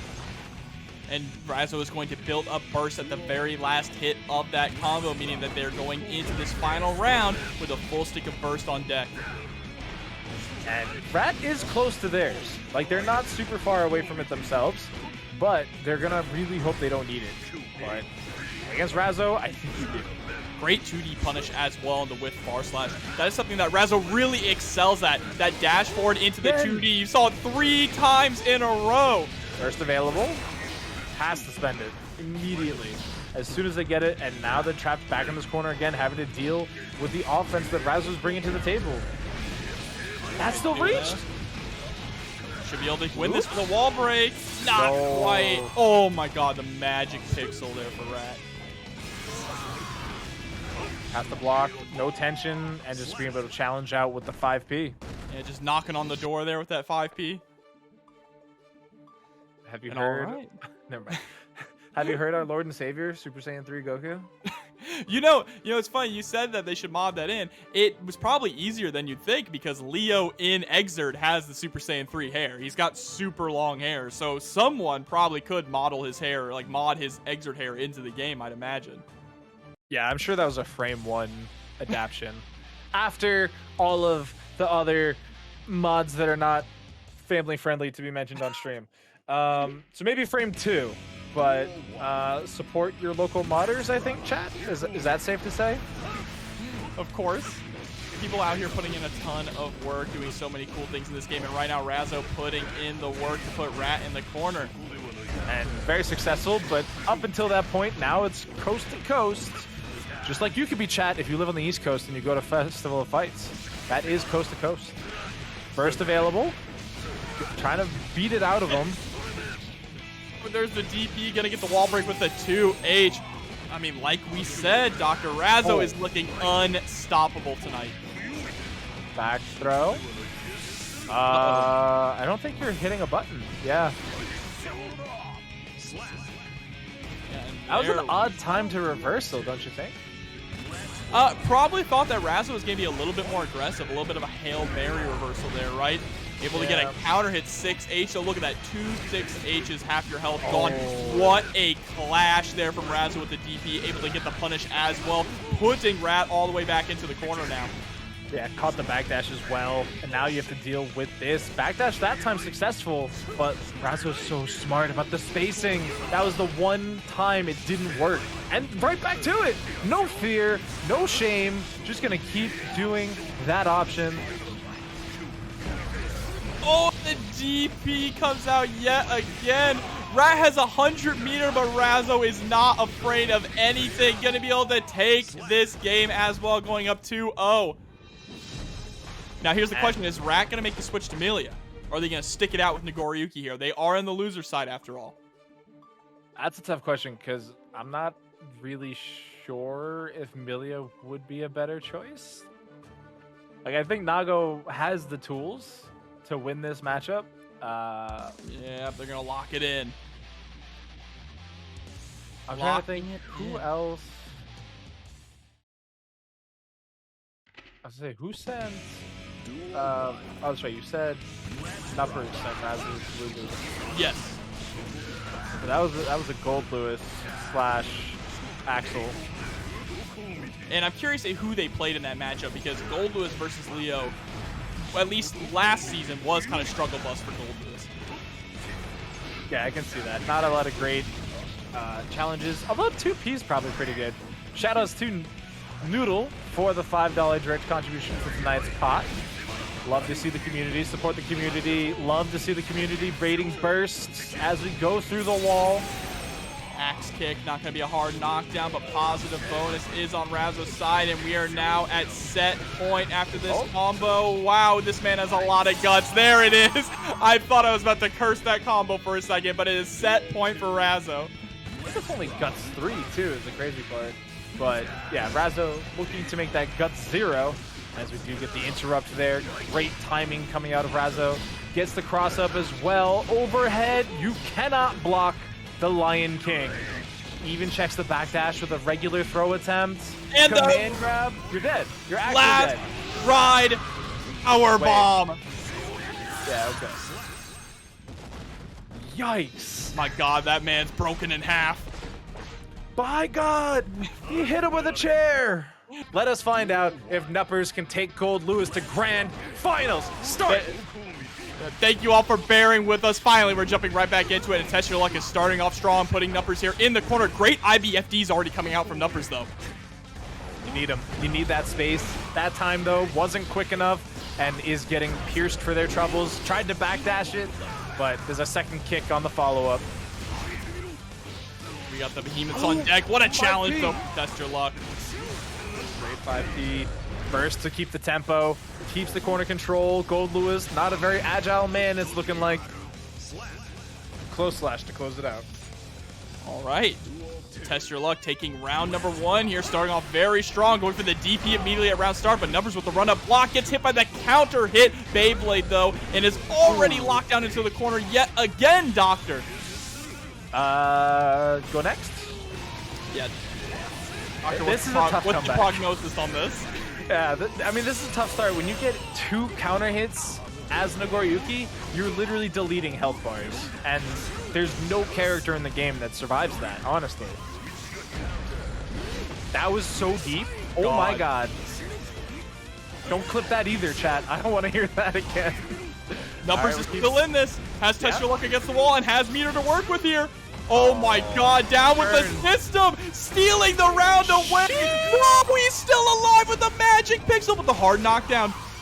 Where's the churn, chat? He could have burned it. And Nupperz, the alien pulling the gun in the bag out of the coffin saying, put the money in the bag. That was pure robbery there, Doctor. We take that. Tries to go for the stomp on Meaty, but that was full vegan. Goes for the slide forward. And now, just blocks coming through again, Jobber. Oh, the mix. It's grimy. Oh my God, all your health bar gone off 2 hits there. And it's not coming back. There's no white life here. There's no gray life. You were done. JD? JD? JD? Oh. There it is. Tries to go for the shoulder attempt, but it gets the burst. Don't die with burst, Nupperz. Don't let it be you. Oh, that was the drone. That was so scary. PRC. Counter hit. Oh my God. One more mix can do it. Oh, the PRC forward straight into the 5K there from Testyourluck. Nupperz trying incredibly hard, but couldn't close out the first game. Yeah, that was a tough thing to watch because you saw right as the PRC came out, that knee was already cocked up from Testyourluck. So I don't think there was really much to be done there. But I like it right into the next game. Don't give them time to breathe. Nupperz wanting revenge. And also, Nupperz, when they came through, if I remember correctly, it was not quite reverse 3-0s, but it was pretty close. Yeah, very strong showing from Nupperz in all of their matches tonight. There's a great just block as well on that far slash from Testyourluck, but a good challenge and a terrible burst. Yeah, definitely you'd hate to see that, but challenging the 2H there. Recognizing how nerfed it is.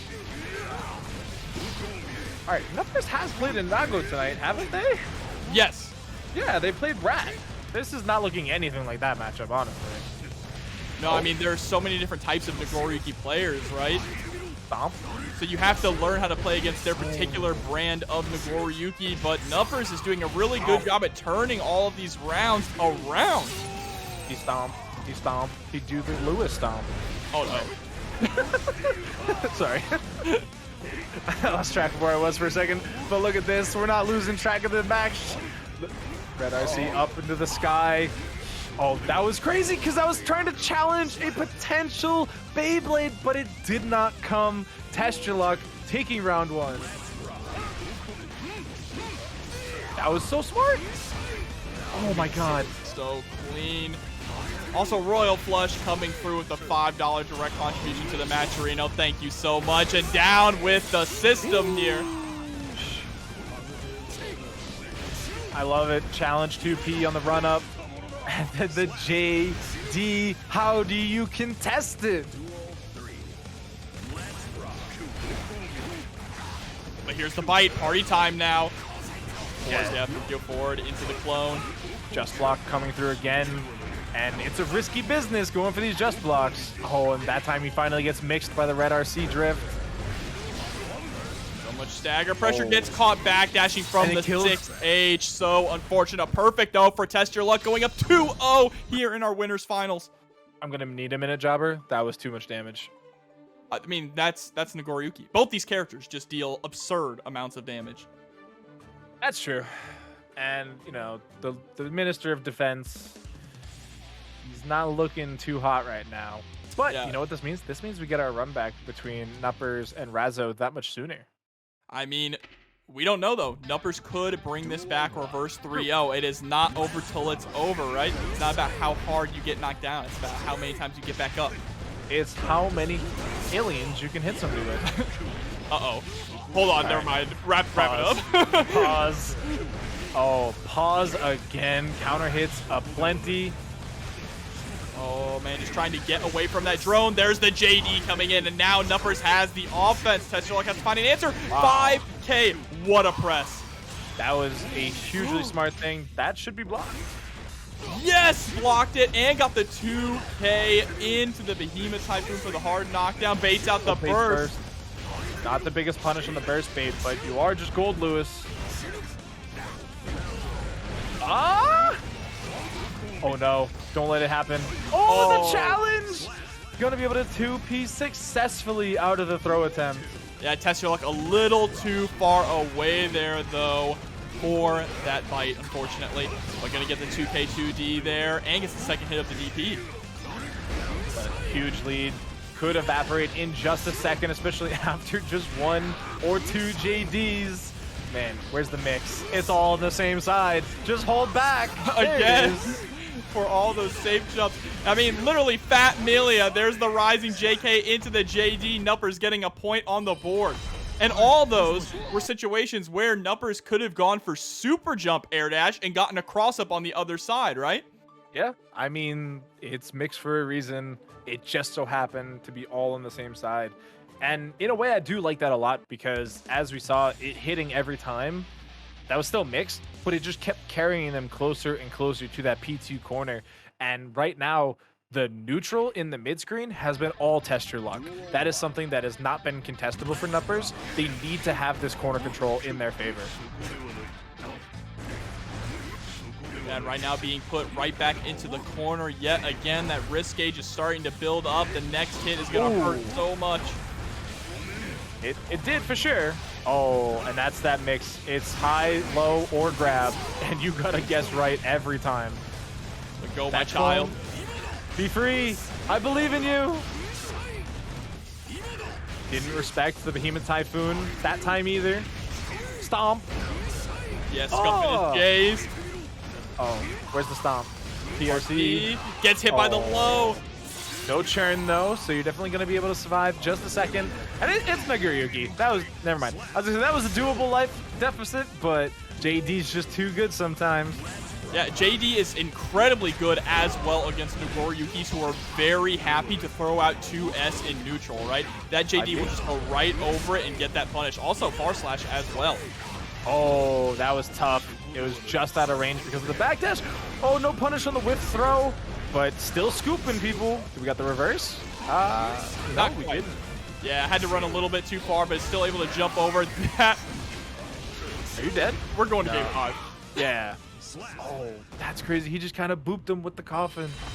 Yeah, once you get that, when you have an opponent in a juggle state there, if you go for the 486 Behemoth Typhoon, it will actually ground bounce them so you can pick them up with the 2S. And if that didn't kill, he could have done another Behemoth Typhoon right there for the hard knockdown straight into Drone Oki. It was a very terrible situation there for Testyourluck. Hey, But Ryukin? now, we might have the reverse 3-0. You might have just cursed Testyourluck there by saying we're going to get to our next match even faster. Nice. But hey, Ryukin, Nago's refusing to block, right? Well, guess what? Did you know that there's a tournament tomorrow night that you could enter and play against this Nagoriyuki? Exclamation point DreamHack in the chat. Prove it. Prove that he doesn't block. Come on. I'll see you tomorrow. You have nothing to lose and everything to gain, okay? It's a free-to-enter tournament with a top 4 payout, $425. So make sure to hop in there. Chat, it's just free money, right? If Nagoriyuki doesn't want to block. If Testyourluck doesn't want to block. Listen, I'll take money. Speaking of money, exclamation point Matcherino in the chat. You guys have been so kind and so generous tonight to use all the Matcherino codes, but the sponsor quests are infinite. They will never leave you, even in times of need, but we certainly need to block something. Oh, but there's that 2H to finally call out the drone summon. That is something that Testyourluck needs to do a little bit more, right? Oh, lock? What's the mix? It was a close slash. It was a miss. That's what that mix was. 2K? Oh, goes for the cross up, but the backdash is so smart to get out of the Behemoth Typhoon. JD?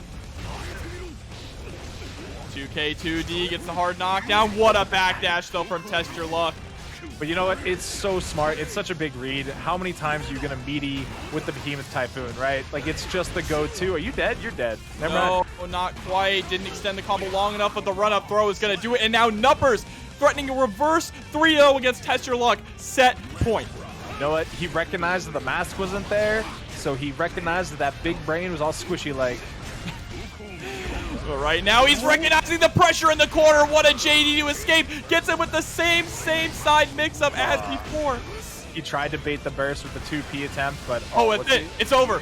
It's over. And Nupperz taking it with a reverse 3-0 over Testyourluck to 6. But I like that they let the intros rock. Leo White Fang going up against Nagoriyuki. Duel 1 set. And this is it. They're doing the respectful stare down, but Hotashi, not respecting it, says, I'm here for blood. I see that Matcherino. I'm here for it. These two play all the time, so this match is going to be a treat. It is not going to be a character matchup fight. It is going to be a player matchup fight. Yeah, I mean, there's so many of these days, too, and you honestly love to see every single one of them as we do get the wall jump. I like it. Counter. Oh, boy, oh. It hurts. Mashing. Right. Oh, not able to take the corner, though, unfortunately. Back to mid-screen. There's the wire C coming out from Hotashi. Doesn't want to hold any more of that pressure. Trade goes in favor of Hotashi, and it will continue. Counter. Oh, burst has to be spent. You dead otherwise. Tried to beat the projectile with the clone. That is tactical crouching, chat. They're just making sure that the down button still works. Don't worry. Beyblade forward. Not today. No OTG. Oh, the blood pop. So Blood perfect. Rage actually saving you for the first time ever on stream. Yeah, chat. Don't let somebody tell you that was fake. That was real. Oh, clone. FD. Ooh. Right out of FD. There's no tension. Unfortunate chip out there. Hotashi gonna take the first round.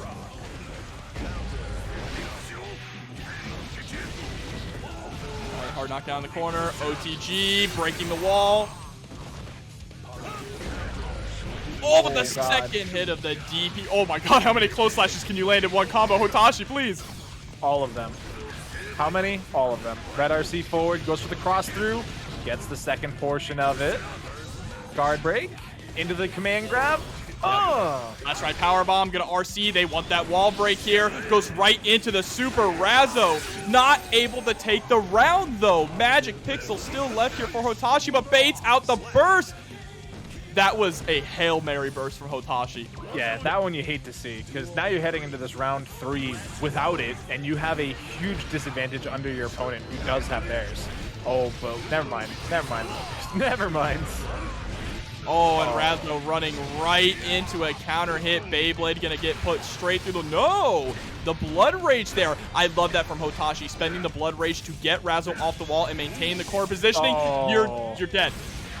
That's BM. Honestly, you call that your friend? You would really do that to your friend because of money. I see who you are, Hotashi. Chat asking what is going on in this match.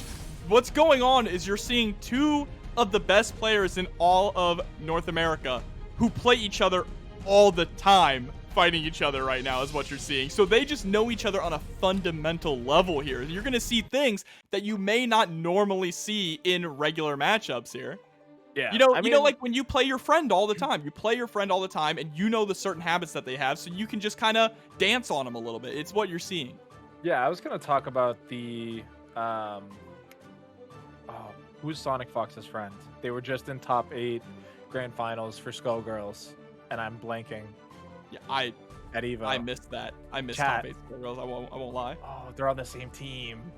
Oh, to Kill Sage. Yeah, there it is. Yeah. Thanks, chat. Yeah, thank you, chat. I literally, my brain stopped for a second. But yeah, I mean, look at the stuff that they do in tournament. It's wild. And it's because they're literally just grinding games against each other. And be thankful I said the word games, chat. And that's what you get to do when you know the opponent's tendencies so well. Is, you know, against any other player, it would be called disrespect. But because they're the homies, that's just what they do. And I mean, seriously, 2 DPs into 2H into now gold burst attempts? Yeah, wake up gold burst there from Hotashi. Just Razzo waiting for it. Nice counter hit. What a pickup as well. Counter hit. Oh, the burst works. Oh, with the double Fukio forward into the Blood Rage. Gets tossed back into the corner. PRC. Razzo gonna take the round.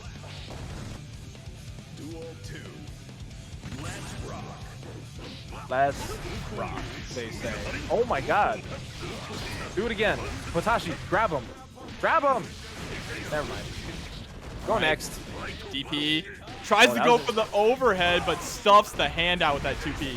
Yeah, that was actually a really great challenge. Why is that the option? We keep getting flash kick, and it's the 2H out of Hotashi. It's like, hey, I could punish you, but I didn't. Remember that next time you're mixing me. I'm loving this match right now. Look at that. Wild. Fukioing all the way into the corner. And Fukio's all the way back as well. You can tell they are just having fun with it right now. Cat's moving so fast, I can't keep up. Gets the DP into another one. Oh, reversal. What is... I'm lost. I'm actually out of it, Jobber. I'm lost. Don't... Okay. I was like, the first screen freeze, but they didn't have any tension to work with. Clone out of the corner into the regular forward throw. Burst is available. Oh, stagger push there. 2K2D gets the OTG, but gets tossed back into the corner. Razzo not going to be able... No, it's not. Too much scaling there on the throw starter. Very true. So, one-touch game from either side. I was expecting round start DP, honestly. From both of them. Look at this patience. And not another blood pop there. And then the BRC, Razzo saying, I'm going to give you a moment just to think about that, all right? Remember this as we head into the next game. And now tied up 1-1, Razzo and Hotashi. I love this set. I love this set right now. This is what you get at top tier gaming, honestly, chat. Like, you don't get this anywhere else.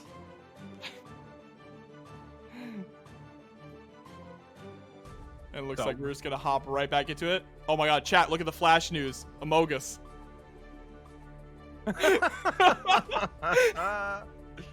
I hate it. If blink and you miss it. Oh, it'll come back around. Don't you worry, Jobber. We'll see it again tonight. There it is! Ta-da! And it literally says how play game. That's... Chat, you can't script that.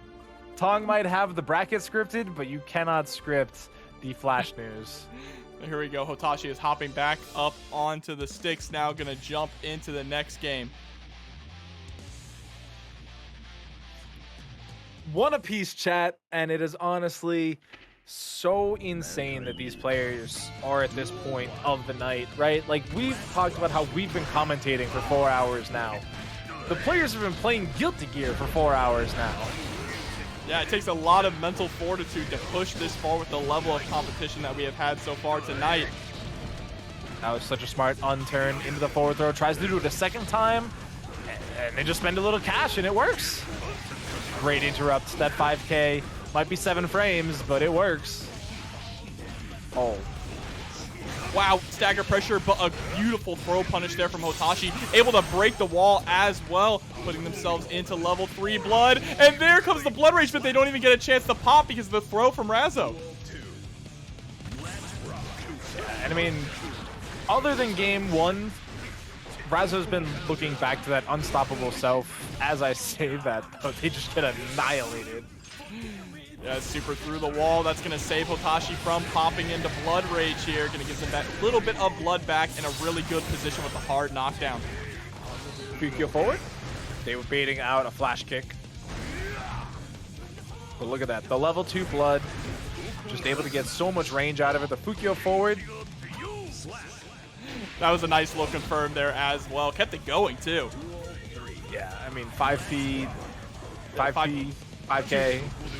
Easy. BRC allows for some really nice little conversions like that. Such a very strong tool. A really strong challenge as well from Razzo there with the 5K. Crossing over to the other side. Forcing a whiff there from Hotashi. Going to put them up against the wall. Keeping the pressure on. Even going for the guard point to bait out any type of reversal attempts. And yet we're going through the wall here. Razzo taking the life lead quite severely. Oh, they're still challenging. Back throw, red RC. Didn't. The drift must have had them still in the air. Otherwise, I don't see how that works that way. But there's the unfortunate blood pop, and Razzo is going to go up 2-1 here over Hotashi in our loser semi. One more match is all Razzo needs to move on. Yeah, I just watched it back on stream. I think they were still slightly above the ground. Interesting. And the winner of this is going to have to go on to face Testyourluck. Yeah, it's not an easy bracket from here on out. Honestly, none of this top 8 has been easy. Like, we keep saying that Razzo makes it look easy, but they beat Trevor and Rat. Like, it's just objectively not easy games. They're just making it look easy. Uni, Guilty Gear Strive is absolutely worth getting into. It is a great starting game for fighting games or for Guilty Gear in general. So and it's in a really good spot right now. Don't let chat tell you otherwise. It has been a really good tournament here tonight. All the players have shown out, and we do have that balance patch coming up in a couple months as well. You want to get the fundamentals on there before the game gets topsy-turvy again. Seeing very solid fundamentals here right now from Hotashi, putting Razzo into the corner. Gonna get the burst here. The blood rage, I should say, but wow, okay, Razzo there just with the 5P. Tried to go for the command grab during the screen freeze, but it didn't work out. What can Razzo do here? They side turn again. Back throw coming from Hotashi. There's no blood. Yeah, there was no blood, so they didn't have that super duper longsword. Oh, too much watch your ankles. Oh, it worked. What a pickup there. That was because of the BRC that Razzo was actually able to get the run through, which didn't hit. It still get the pickup with the combo to close out the round. Now they're sitting at set point. That was honestly wild. That was something you might not ever see again, chat, in all honesty. What is this combo? What? Oh, the flash kick. Definitely punished. Oh, no confirm after the 2H counter hit, though. Yeah, that was odd, too. But they get a DP, instantly bursts, outspaces Razzo just a little bit. No punish on the 5D. Red RC to keep the DP safe. Keeps pressure applied. Great tech. Counter hit 2D though. Hotashi's back is up against the wall. They just built back up burst. Lets it rip. Tries to alleviate some of the pressure here. Razzo being very patient, finding the opportunity to strike there. I mean, that was a really tough spot to fight out of. With Hotashi having so much blood, their normals are greatly increased. So it's really tough to find a way through. And yet Razzo is doing it every single time. It's just a pixel remaining. All Razzo has to do is get this next hit, and they'll be moving on to losers finals. So close, the pressure is on, still has 50 meter. Hotashi is slowly running out of tension, but decides to pop the Blood Rage, and there's the throw. Razzo is going to take it 3-1 over Hotashi, and she is going to move on to losers finals. Insane gameplay through and through. Honestly, every single set tonight, it's easy peasy. And No. Nupperz said he works tomorrow night, so I said call out. That's true. Like, really? You're gonna let work get in the way of video games? I would never. And look at that start. Razzo is just ripping these kneecaps off. And they are brawling back and forth here as well. It's counter hit after counter hit. Testyourluck finally lets the burst out to alleviate some of the pressure, reset this neutral. God. I'm at a loss for words, Jobber. I am so insanely impressed with Razzo's gameplay tonight. Even using the 6... Take it over. Okay. I'm Hold calling up. out. So maybe I was wrong. Testyourluck already pops the blood here in the very first round of the set, starting off strong with a bite there. Party time. And spend a little bit more of that blood gauge, and now look at it building up. Yep, getting those increased normals. Definitely scary business, but look at it. It's one tick away. One special will do it. Great backdash. Holy moly. Just gonna get through. Shout out to Let's Dazed for the subscription. Perfect timing. Just in time for the 7 golden letters on screen. And what's up? I see Diphone there in the bracket. Diphone, make sure to check out the DreamHack tournament tomorrow. Guaranteed top 4 payout. Here we go. Testyourluck putting the pressure on in the corner here. OTG with the 6H. 2S to keep the pressure on as well. RC, Razzo cannot escape, and that is going to be game 1 to Testyourluck with a perfect. The double Ps. I hate getting PP'd. But honestly, I hate that they give Nagoriyuki drift mix. I hate that. Oh, you know, he needs it. He needs it. It's okay. Honestly, he's a samurai, and it is dishonorable to be using drift mix.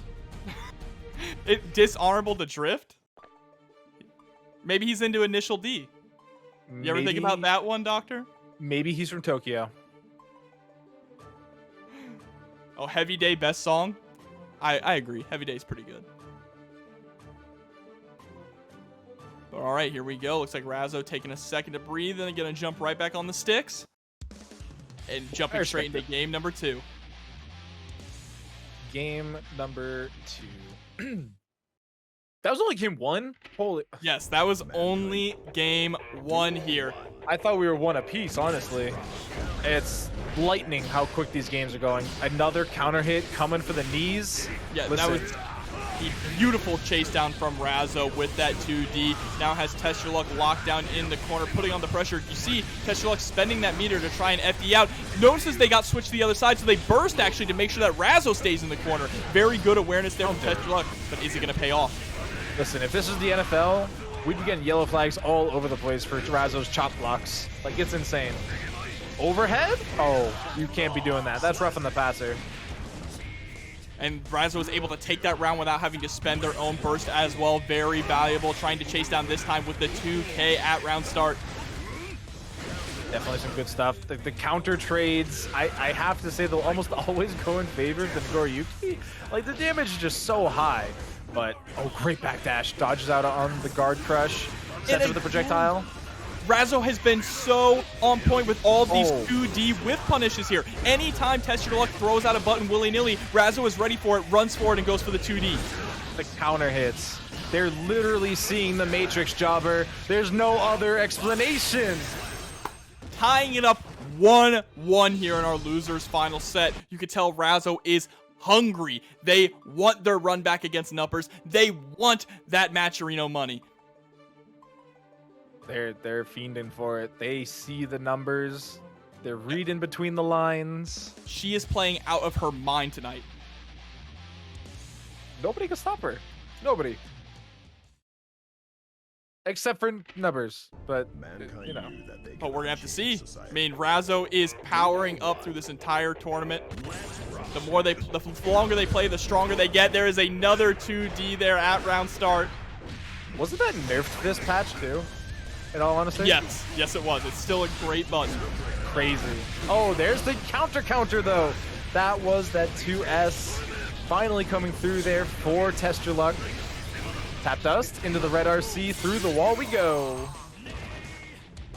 Positive bonus on Razzo's side. I like the patience here. All this staggered pressure with the 2K just harassing Testyourluck.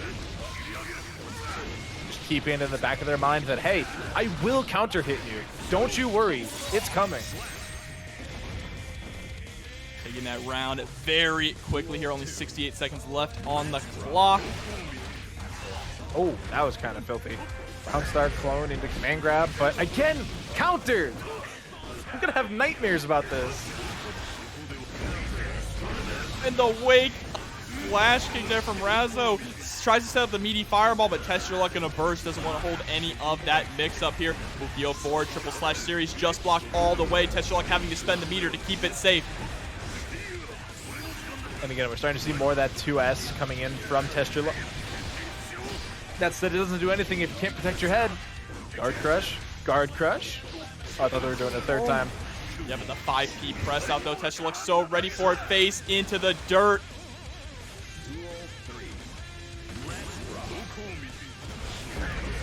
Oh my god. What a pickup. Gets the OTG with the close slash into the heavy fireball. Gets the cross up, and that's new this patch, chat. Don't forget.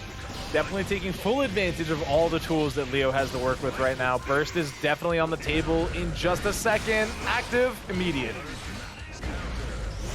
And the pace of this match has not slowed down one bit, Doctor. Razzo is going to go up 2-1 here over Testyourluck in a blistering speed. I should have bet more channel points, honestly. I was too busy thanking chat for their previous channel points that I forgot to double down. Tragic. Look, I got 80K channel points. Are you also saving up for the shirt? You know I'm saving up for the shirt. Honestly, if you just bet it all on Razzo right now, I work for TNS and I'm saving up for the shirt. you'd be like halfway there. But here we go. This could be the final match between these two, but when Testyourluck is put into the corner is when they really shine. Testyourluck is actually the last samurai here tonight, and it could be donezo after this. Razzo looking to close out, eradicate the entire species, and let's see if they can be successful.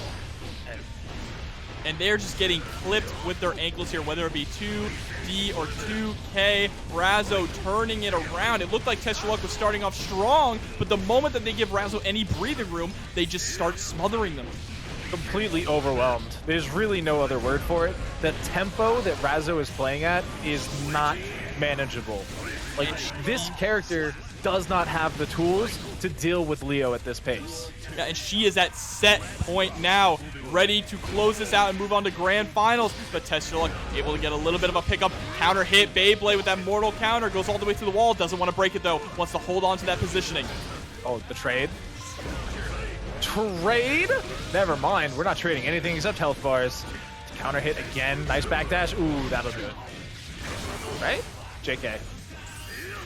BRC. Oh my god, 2P. Everything is a low, it seems. Oh, tried to go for the last ride powerbomb, but Testyourluck was ready for it with that neutral jump. Still in this, staying alive. Matt, if you have friends that aren't watching right now, tell them how much they're missing out. Like, do not let them be unaware that this is going on. Here's the wall break with the 6H. Testyourluck trying to take this to a game 5. Just needs one more touch, but the DP out of the corner. That's crazy. Didn't get the full DP connection either. Oh, we're hopping out. DP burst. Oh, what is the option? You cannot FD all of this, Razzo. You gotta do something. The JD, the swap sides, but the blood. Oh, now you gotta be careful. Yep. The chip was just too much. Razzo got caught not holding FD. We are going to game number 5. Oh no, we are racing health bars right now. First one to 0 loses. Chat, if you have not gotten into the Matcherino, hop in that Matcherino, !Matcherino in the chat. Use those sponsor quests. Throw $1 or $2 into the pot. Let's make this even more high stakes in these last few sets. Remember, chat, for $1, you too can support your local Guilty Gear player. Counter hit 2D. So many counter hit 2Ds. It's just been the name of the set so far. Oh. And it's so crazy that like nobody really has the answer to it. Like it's trading right now for Testyourluck, but they don't have like an actual answer to it. They don't have like a button that's just straight up beating it. All right, now we're playing real footsies here. Razzo just trying to harass with some of these light fireballs. There's the counter hit 2D coming out, gets the pick up with the close slash, catches the backdash. Into the overdrive, positive bonus plus Oki. What's the mix-up on the round start? Jobber, what's it gonna be? Close slash right into a sword. He might have a hard head, but you are not beating that Nippon steel. Hard knockdown as well. Fukio forward. Absolutely straight into the Gamma Blade. Wrong character, Jobber. I mean, it's the same thing. Gets the back throw up to the PRC, stays the same side and hits them with the mid. And set point yet again now for Intel Razzo. She's so close to taking this. Oh, counter. Into the OTG. Look at that damage. There's no scaling. Guard. Guard. Goes for the mid afterwards, but no burst. Means you have to eat this whole combo. Axe kick through the wall. Testyourluck needs to find some semblance of pressure to take this. It's over. It's over. And that is it. Razzo, she is moving on to grand finals for the run back. You are betting that Razzo is going to reset the bracket and take the entire thing, so spend your channel points wisely. Here we go. Nupperz versus Razzo. Remember, chat, if you don't enter the DreamHack tournament tomorrow, the Ghost of Marvel will find you. First already expended here for Nupperz, but the reversal attempt into the PRC. Back throw. Oh, great backdash. This was 3-2 Nupperz last time this happened, by the way, chat. And Nupperz has started every set down 0-2. Oh, but here we go.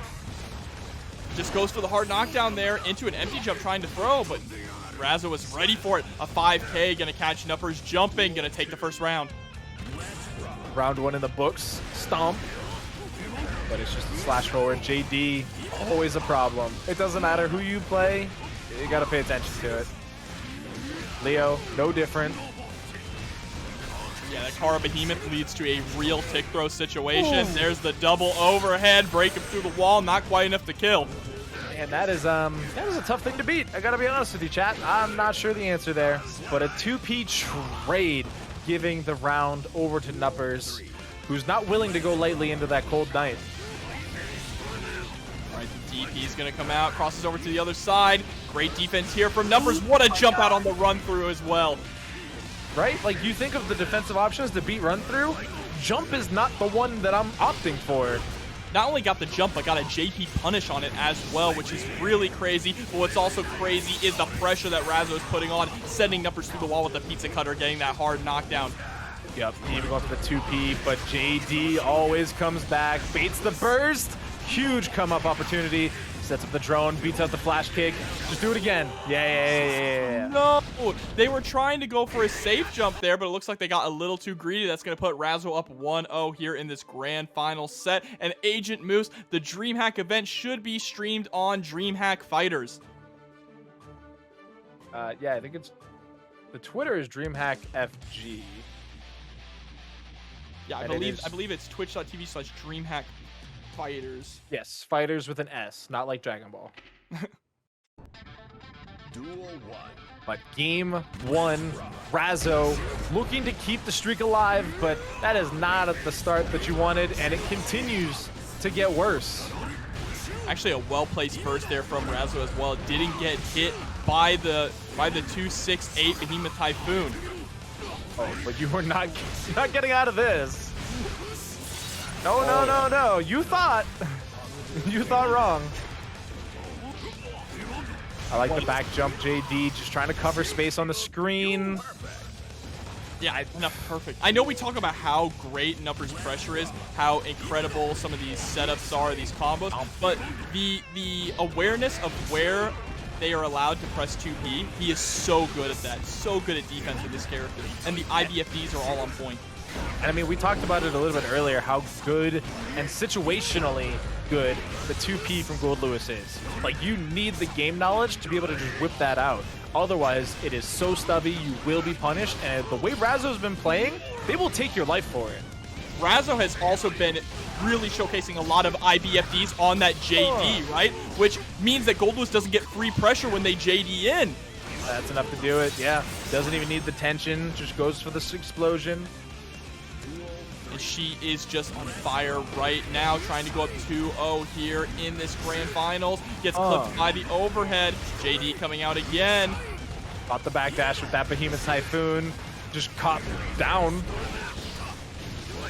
Gets the DP out of the corner, chases him down with the back turn K. Sent through the wall with the axe kick here. Positive bonus for Razzo. Still has 50 meter already. BRC forward into the run through. Forces the burst out of Nupperz. Yeah, there really wasn't a way to realistically block that, so you just burst out of it, stay safe. But now, you're trapped against the wall. Razzo will clean your clock. We might be going through the wall. Yep, another axe kick. How many times is Goldlewis going to go through the wall today? At least it's not plate glass, but the 5P, that... Wow, okay, what a tricky situation. Safe jump throws the DP. Nupperz going to tie it up 1-1. The physics are not with us tonight, Jobber. I've realistically got nothing for you. I'm exhausted, Doctor. This tournament has been exhausting. I watched it back on stream, and he literally, it's like when you get aimbotted in like Counter-Strike and they just flip 180. That's literally what that JD was. Can we check Nupperz controller? Are they running antagonists? Can somebody look into that for us? Well, here we go. Oh, No, it punished. Oh my god, all I saw was the pillar, and all of a sudden everybody went everywhere. Again, Behemoth Typhoon connects, forcing the burst out of Razzo. Guard point not gonna work out, and it actually gets punished. Safe jump attempt again. Into the throw on the DP, sends out the child to hold down the neutral. Razzo trying to use some of that 2K stagger pressure to get out of the corner, but it is not going to be of any avail. Nupperz is gonna take the round. Just a run through there, but again, best defensive option in the game. It's a 2-framer, chat. If you're worried about it, just grab them. Throw them away. The back jump D, it buys so much space on the screen, and then you can just follow it up with the Behemoth if you're feeling extra comfy. All right. Wall Razzo. break.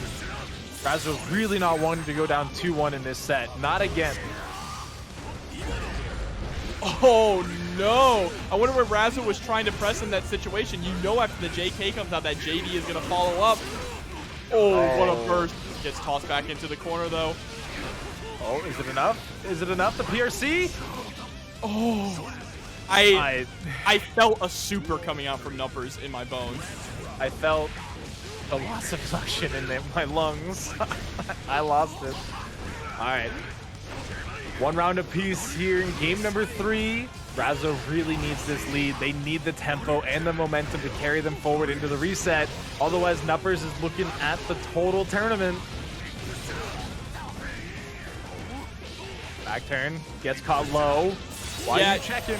So that is conditioning right there. Razzo has been going for a lot of back turn K, straight into the overhead. You saw Nupperz immediately stood up trying to look for that overhead. Oh my god. Oh, okay. The low. Oh, no, unfortunately, that was the situation where the drone actually came back to bite Nupperz in the ass, right? Went for the low, got the low, but the drone prevented him from picking the combo up further. So Razzo, she was able to take that game right out from underneath Nupperz' nose. Going up 2-1 here, just needs one more to reset this bracket. That was... Yeah, that drone... That drone's definitely getting grounded.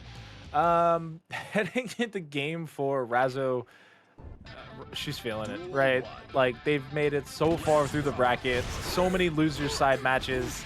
It's one and done, and you bring Nupperz down to your level. There's that JD coming out straight to the beam of Typhoon. Another JD. Oh, Razzo had to burst there. You actually would have died. Very true. Goldlewis damage is no slouch. Jumps out of the back turn, but the counter was too far away. The Behemoth Typhoon hits from so far. The cross-up connects. Not enough to kill. There's the grab. And there we go. Behemoth Typhoon with the counter. That round was all Goldlewis. Back throw. Trying to get closer to this corner, right? It's been so good to Nupperz. Every time they're here, it feels like they're in command. Great counter hit out of the corner, though. What is blocking, jobbers? Oh, what a wake-up PRC. Notice that Razzo was in the guard point and went for the throw. 6P still loses to the drone eventually, though. Burst, keeping the dream alive. Double jump, 2P. 2P, give him the elbow. A little bit of elbow grease in that anti-air. And now we are at game 5 here in our first set. We are either getting another set, Doctor, or the tournament is over right here. Are you ready, chat? I want more games. I mean, Nupperz, throw. Do it for the content. No, you know Nupperz wants to get the clout of going all the way through this tournament winner's side without dropping a single set. True, that's also really good content. Damn. Quick, somebody hit up Brian F for the analytics. Oh, what a crazy combo. That burst is so good for Nupperz, though. It puts Razzo back into the corner, and now they're forced to try and fight their way out, and they make 2 wrong defensive decisions in a row. Well, Nupperz was trying to go for the wall bounce there with the back to 4 Behemoth Typhoon, but Razzo was a little too low. That's actually going to save them some health in the long run here. Let's see how long they can keep it for, though. Gets the forward throw, trying to push him close to the corner. Rush through 2K. Overhead into the super should do it. Yeah, you're dead. Reset point. Do you believe, chat? Let me know. Do you believe? Round start, JD. Everybody, hold your breath. It'll be over very soon, I have to imagine, in one way or the other, as we do get the pressure being applied from Razzo. Gets the up drift, trying to bait out the burst. Great timing there from Nupperz. The drone is out. 2P, pick up into 5P. Hard knockdown goes into the safe jump. Overhead. Another overhead, but a great block. And the JD counter hit coming out. No sheesh to be had, chat. Hold your breath still longer. JD, we might be going to a final round, final game. Overhead will do it.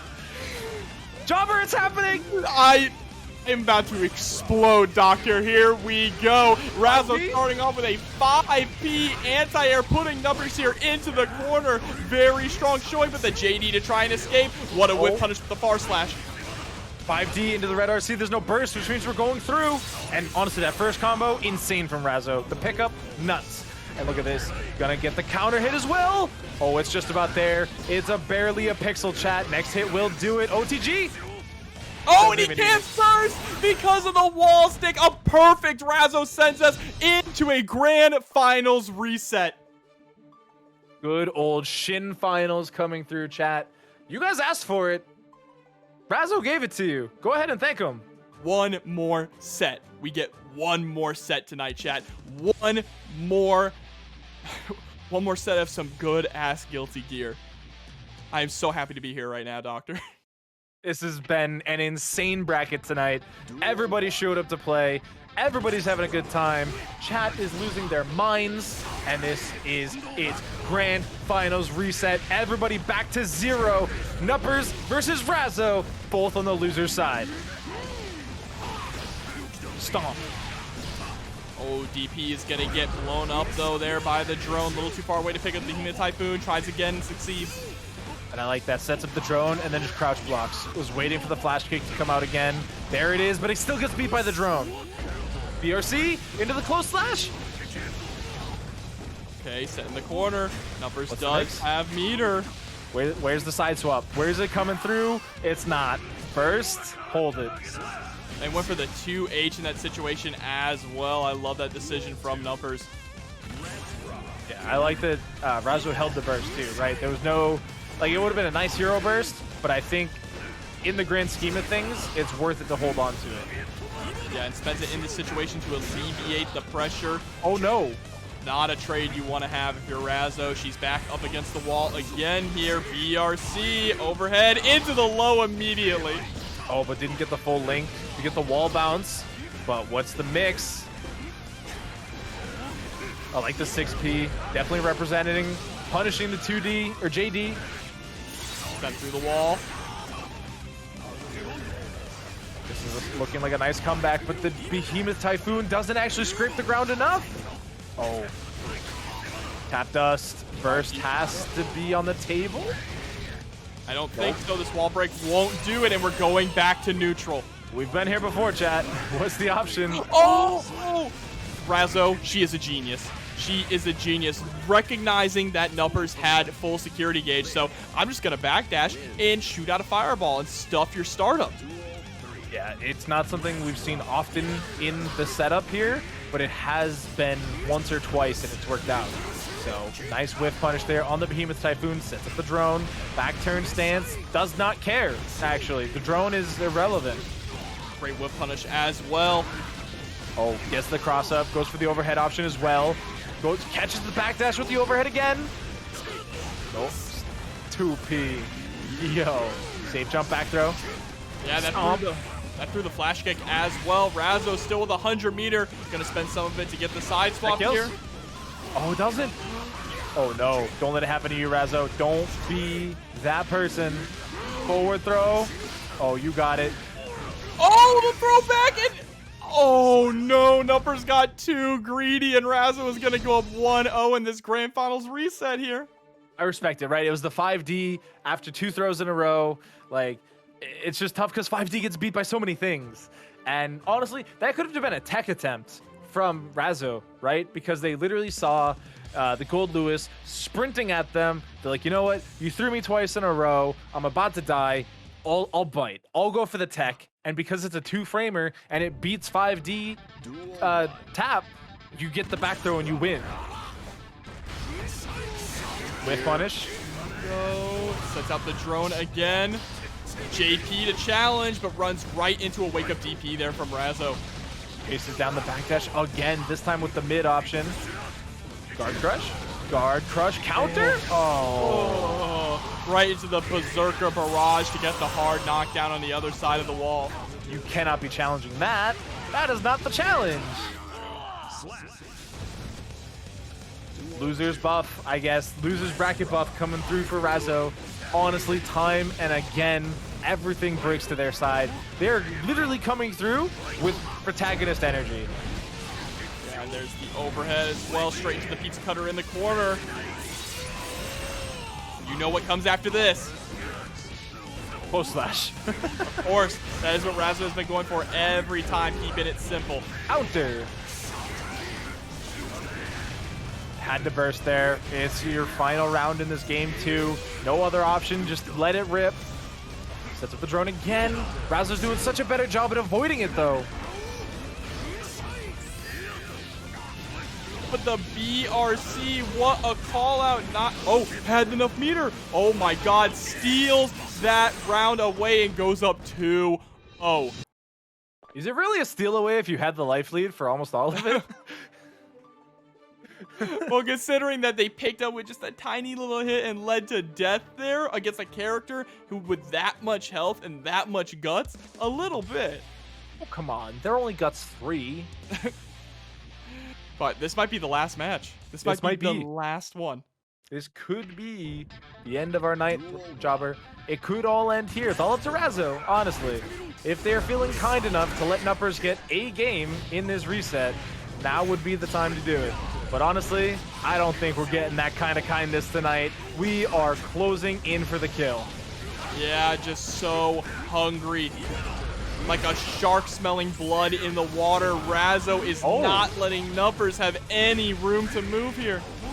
Mid overhead options. Oh, just gets him with the slash. It doesn't matter how many times you IBFD. Leo keeps moving forward. Yeah. Tournament point. Tournament point, Doctor. Tournament point after all the matches we've seen tonight. Chat, this could be it. Do you want more games or do you want it to end here? Ryoshi gets the wall break, has so much meter on deck, but the JD comes out from Nupperz. Nupperz still has burst as well. 100 tension on deck here for Razzo, though. Any touch gives him an opportunity. And there it is. BRC into the 5P.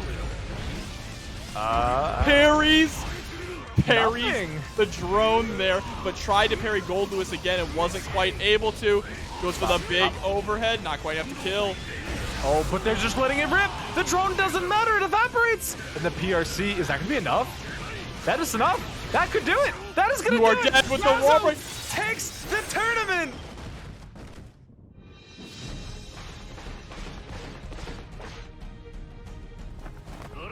Unbelievable. Unbelievable tournament. Unbelievable comeback from Razzo.